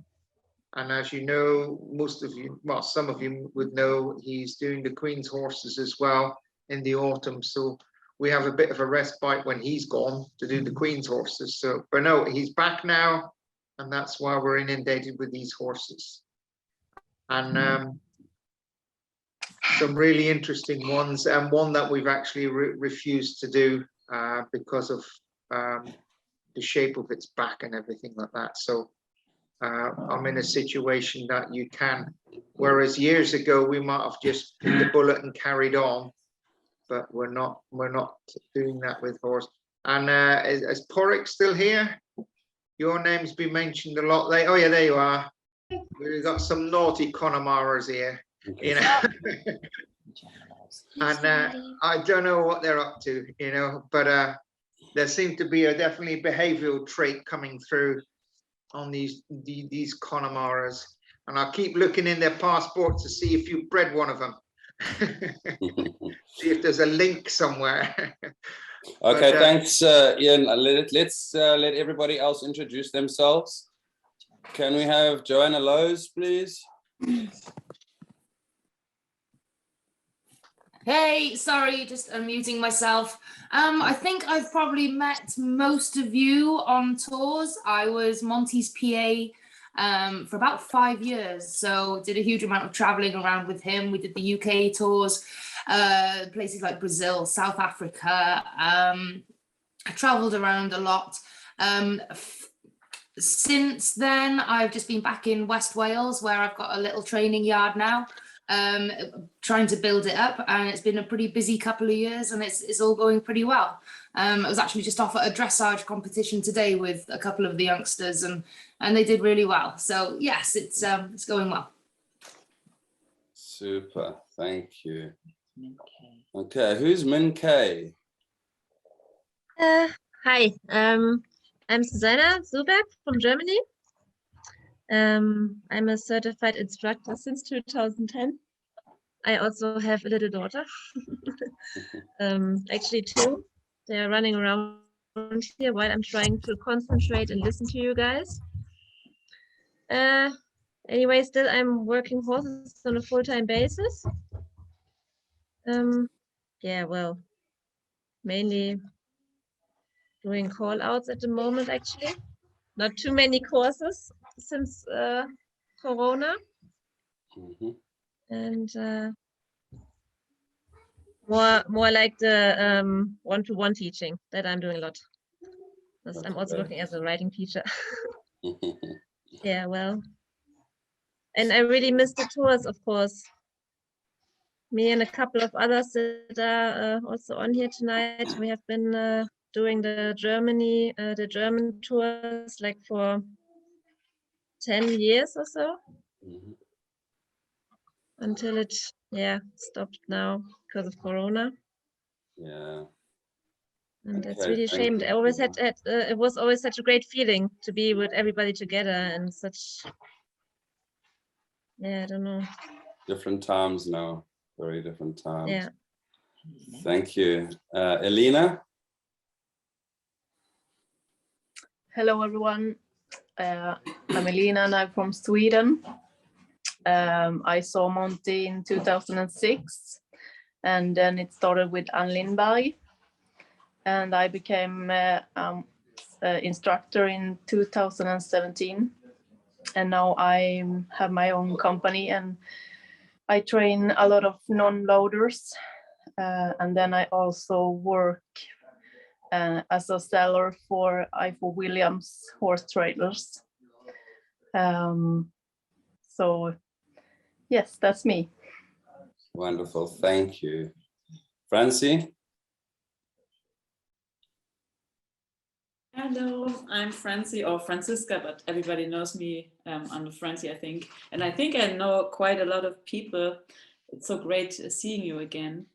I know Susanna as well, and Denise, and Laura, and Christiana. We all went to a former instructor together, and then we split up and did our own thing, and all met again at Monty's. I am instructor since I think 2011 or 12, and run my own business. But besides that, I do horses and I do courses, and then I started an equine science program. It's a bachelor program with the University of Berlin. And since 2014, I'm leading the part of the horse training and nonviolent horse training and teaching it to the equine scientists. Yeah, that's mainly it. So I'm quite busy and teaching a lot of people. And yeah, that's me. Thank you very From much. Thibaut? Hello, everyone. So I'm Thibaut from France. I'm 29 years old. I just got my certification in December. I got to work with Monty for those 3 months. But I started off with Adrien Babi in France, then with Denise and with Simon. I'm just starting, making plans for my first classes that I will hold in the spring. I'm really looking forward to it, and I'm planning on working hard to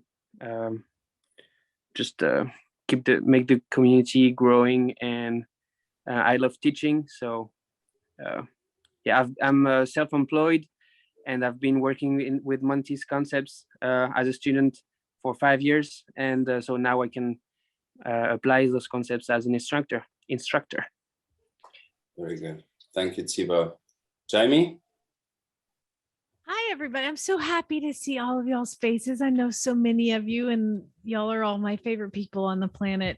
Sorry, I haven't been here much. I have COVID. My assistant has COVID. My husband has COVID. We all found out yesterday, like right about when this was supposed to start. So it's been a little crazy. I live in the US, in Oklahoma, kind of the middle of the country near the bottom, and train horses full time. I do a podcast as well on the same network that Debbie is on, and I have a couple podcasts that I'm host of. But also, once that's done, then I go down to the barn and train. And since let's see, I got certified. Simon and I got certified at the same time, basically, and I'm booked for business all the way through May. I mean, I just can't take any more horses. Like one of you was saying, business has been really good during COVID for so many of us, because there's so many horses that people just want to send out and get trained. So it's going really well, and I'm happy to continue the concepts. I feel like so many of you have so many other instructors in your country. And being in the middle of the US here, there's nobody else around. And I have people bring me horses from, 10 hours, 12 hours away in a box, because I'm the one nonviolent horse trainer in the middle of the country. So you guys certainly understand that I work a lot with rescues. I train a lot of off the track thoroughbreds, and wish we were doing all this in person so I could meet the rest of you that I haven't already met. Thank you, Jamie. Jenny? Yes, hello. Well, what can I say? Originally from Finland, became an instructor in 2011. And a year ago, I decided to move to Sweden. So now I'm living on the west coast of Sweden. Teaching courses, doing a lot of private teaching as well. And besides that, I'm working as an osteopath with humans, horses, and soon dogs as well. So that's about me. Thank you very much. Joe Bebek?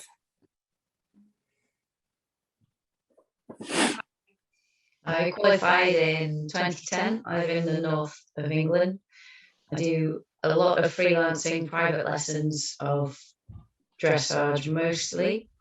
But I have a yard and I take in horses for training and take no more than 5 at a time because I work alone, except for the starting bit where I have a starter rider.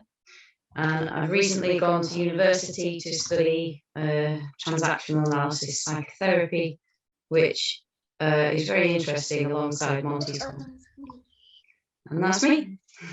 Thank you. Nice to see you, Joe. Thank you. Johan? Hi, nice to see you all.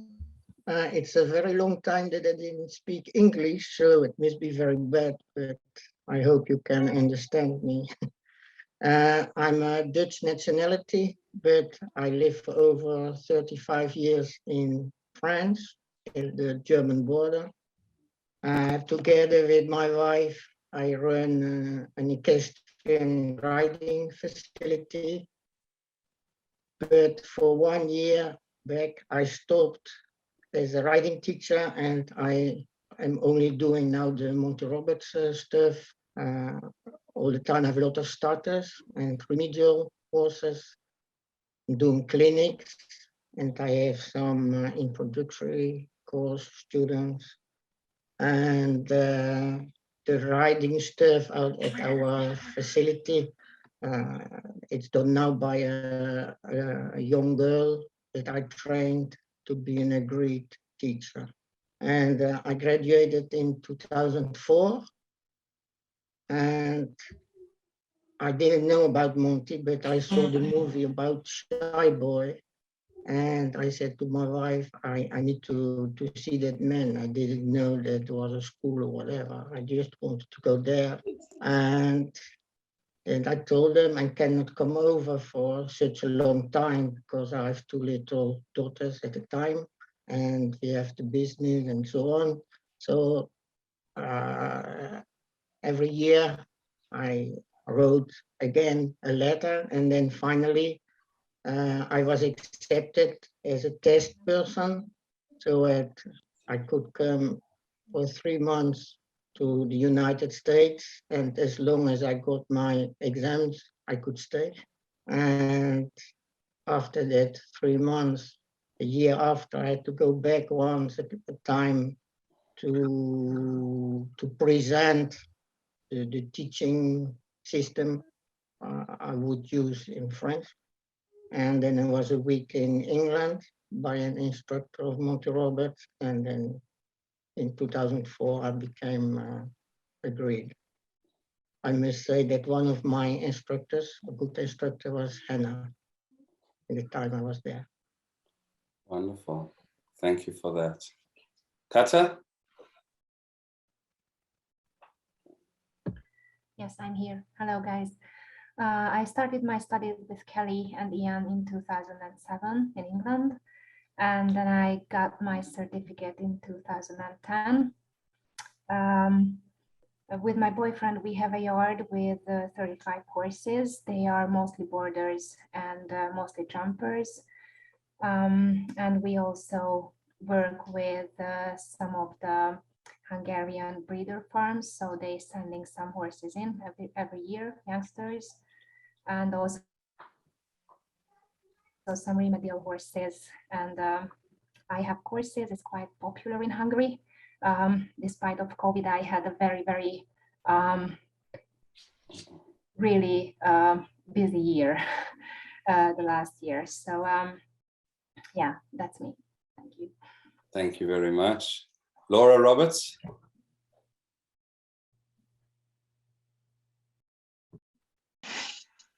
Hi, everyone. Good to see you. Yeah, I got qualified in 2010. Also started at the Andrea Kutsch Academy in Germany. I'm from Germany. Did I say that? I don't know. Yeah, I learned from a lot of great instructors. Also, I was in New Zealand with Sally and Lee. Yeah, then I worked with Denise for a while as an instructor. Yeah, and then went on to study something else. So I studied social work. Yeah, I felt, I don't know, I needed something else aside from the horses. And so I've been working in that field mainly, working with troubled youth. And also, yeah, they're cooperating with a therapeutic riding stable, and also with dogs and the kids. Yeah, so I'm really interested in the Lead Up program. And yeah, that's basically, I think for me, the direction I want to go in now.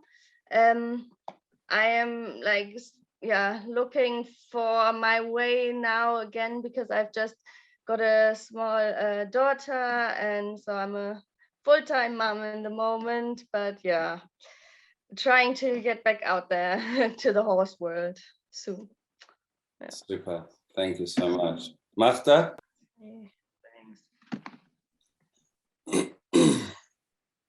You mean me? Yes, only one Marta. Magda, it's not Martha. Marta. Correct. Yeah. Okay. So I know. So I was certified last October in California. I live in Poland. I have my facility. I have my barn, my farm, and it's a boarding facility mostly. I have also like right now, I think nine horses plus 3 ponies of mine. And I started to breed sport horses this year. So I will have foals in March. Hopefully everything goes right. And I mostly work here for the last I don't know, 4 or 5 years maybe with remedial horses, some starters, but mostly people bring to me really, really difficult remedial horses. So I think that's it. Thanks. Thanks, Marta. Melanie.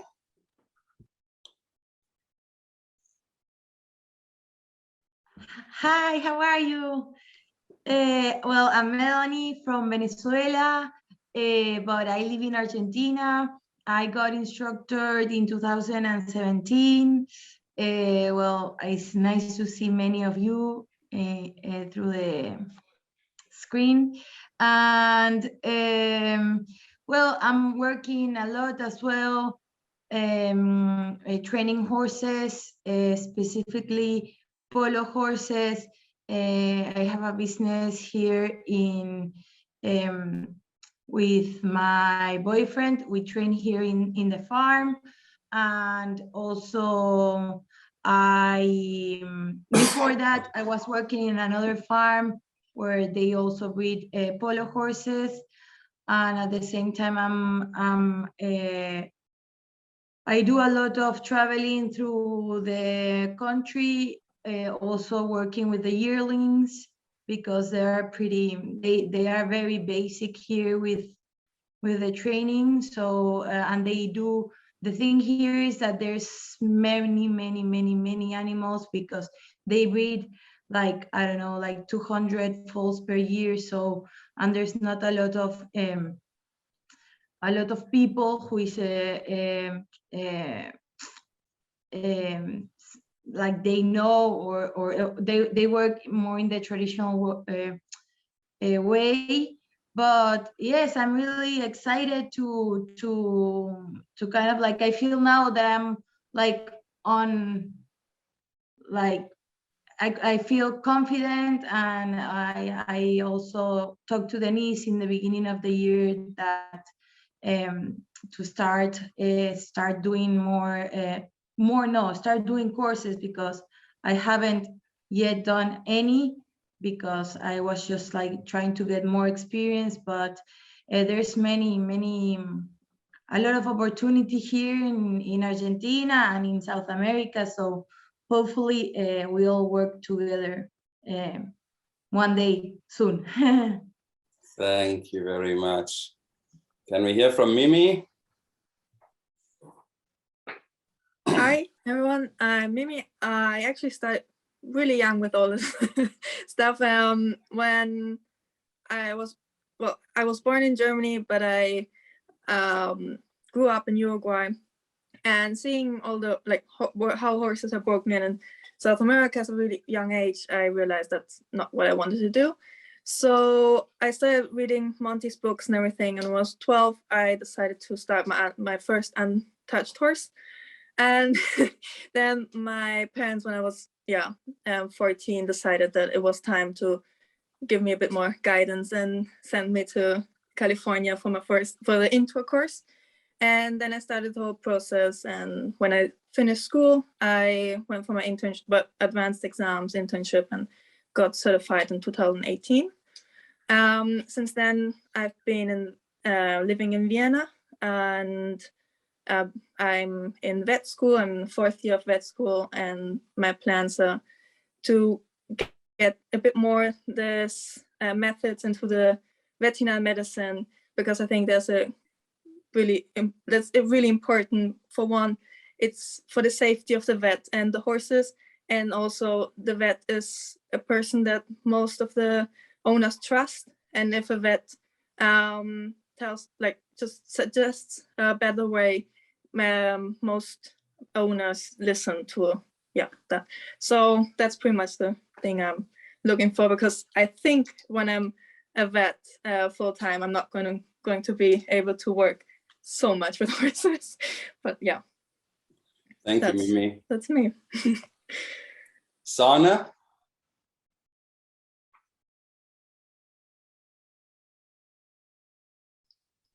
Sana? There we go. Yes. Hi, nice to see you all. Hi, Simon. How are you doing? Good. I'm from Sweden, live in Stockholm, and I got certified 2018. I started my introductory course with Ann Lindberg in Sweden, and then I went to California for the advanced course, which I did the exams with Simon.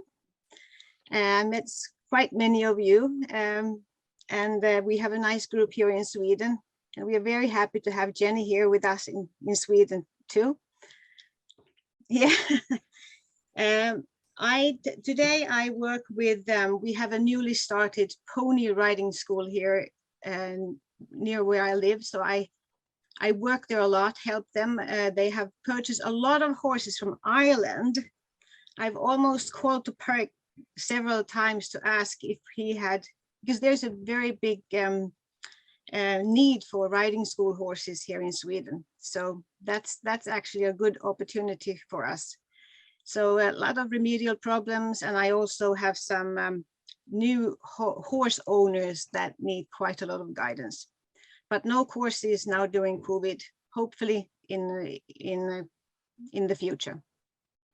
Thank you. So that's me. Thank you. Thank you very much. Sarah Hiller. Yes. Hi, everyone. I'm Sarah. I'm from Sweden. So I've also done my introductory course with Ann Lindberg, and it's good to see all of you guys who I recognize from the other courses and everything. I had a chance to go to Uruguay and train horses with Mimi, which was great fun.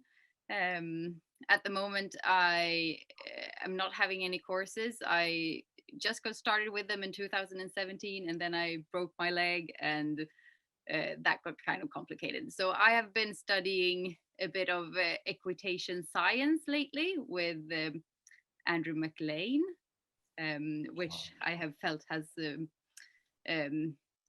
broadened my knowledge of horse training. It's been very interesting to question how they sometimes have misunderstood join up, in my opinion, and to have a discussion around that, to see both sides of it, which I found very interesting. And at the moment I work at a boarding school at Sweden's biggest riding school. So it's kids who are 16 to 18 at the house where I'm working. So it's not strictly with the horses, but I'm trying to get a foot in at this school to get more horse training through to more people in Sweden. So that's my bigger plan. Wonderful. Thank you. Sarah Moore.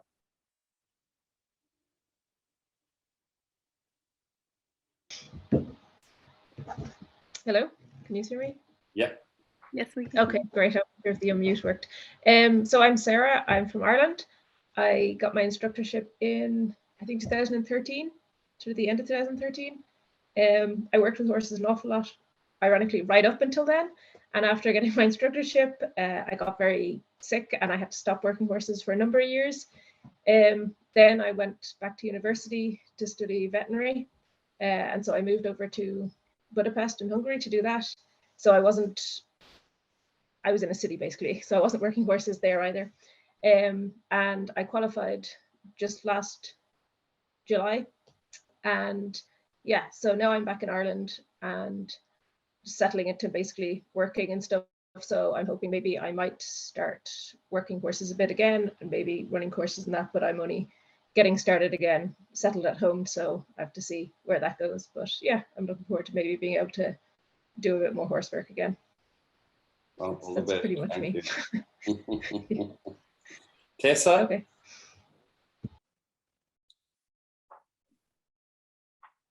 Hello. Hi, I'm Tessa. I'm also from the UK or England, which used to confuse Monty when I said it.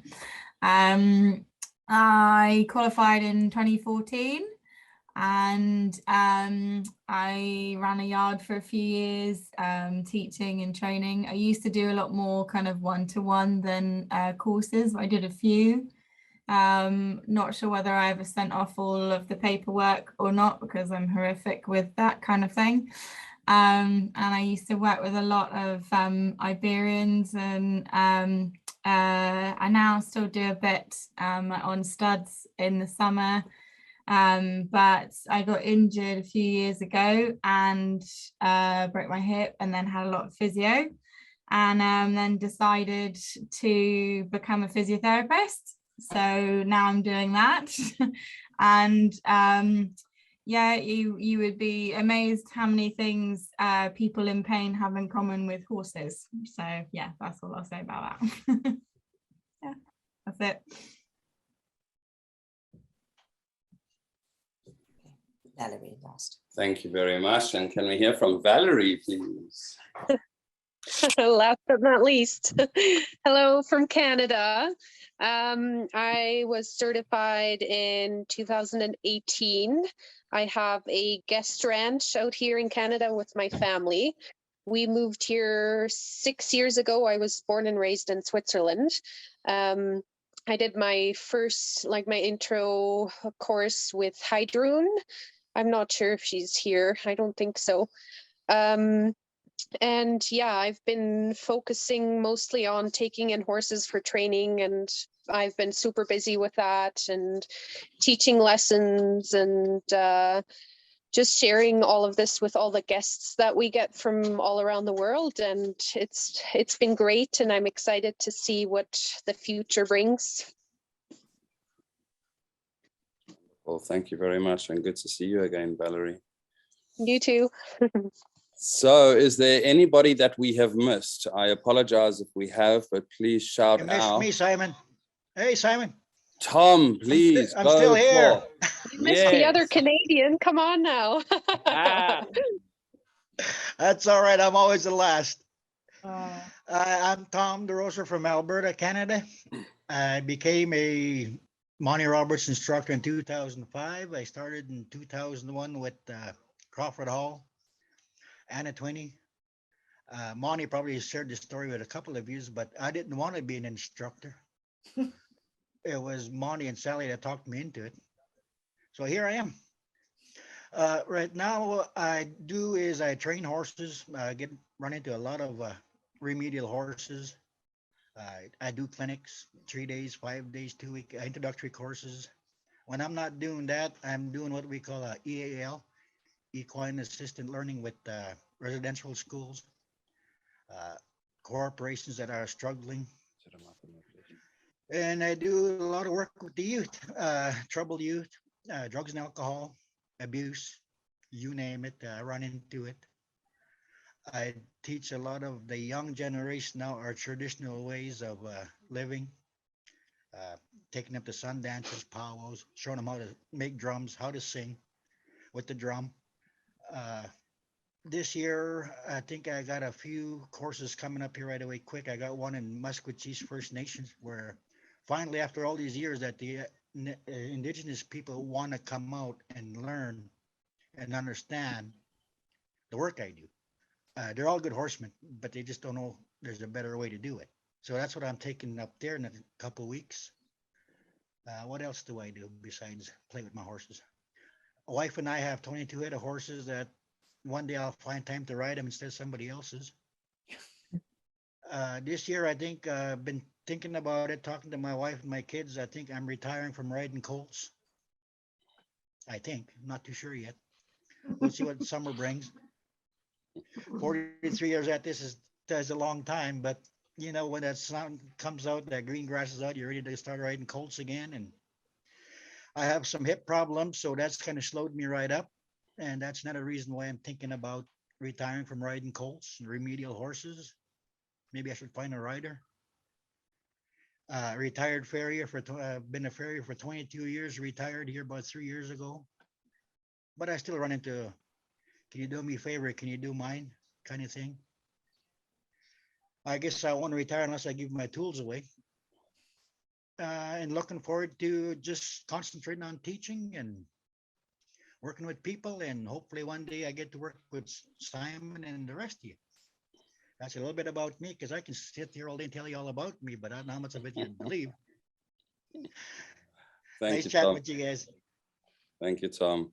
Is there anybody else that we have left out that would like to introduce themselves?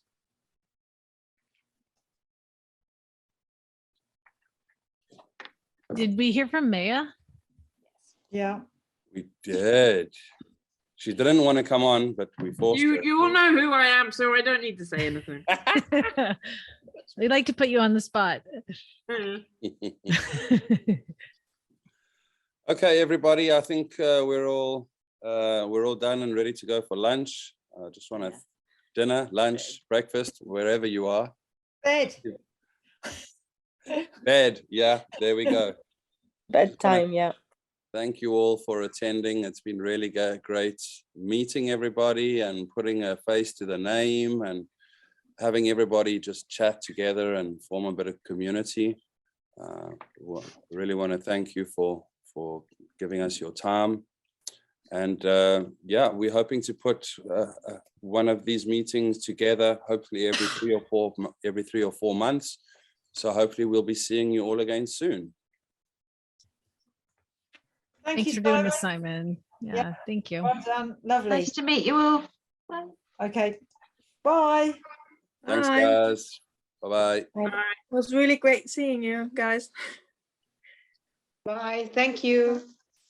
Bye. Thank you. Bye. Bye. Thank you. Bye-bye.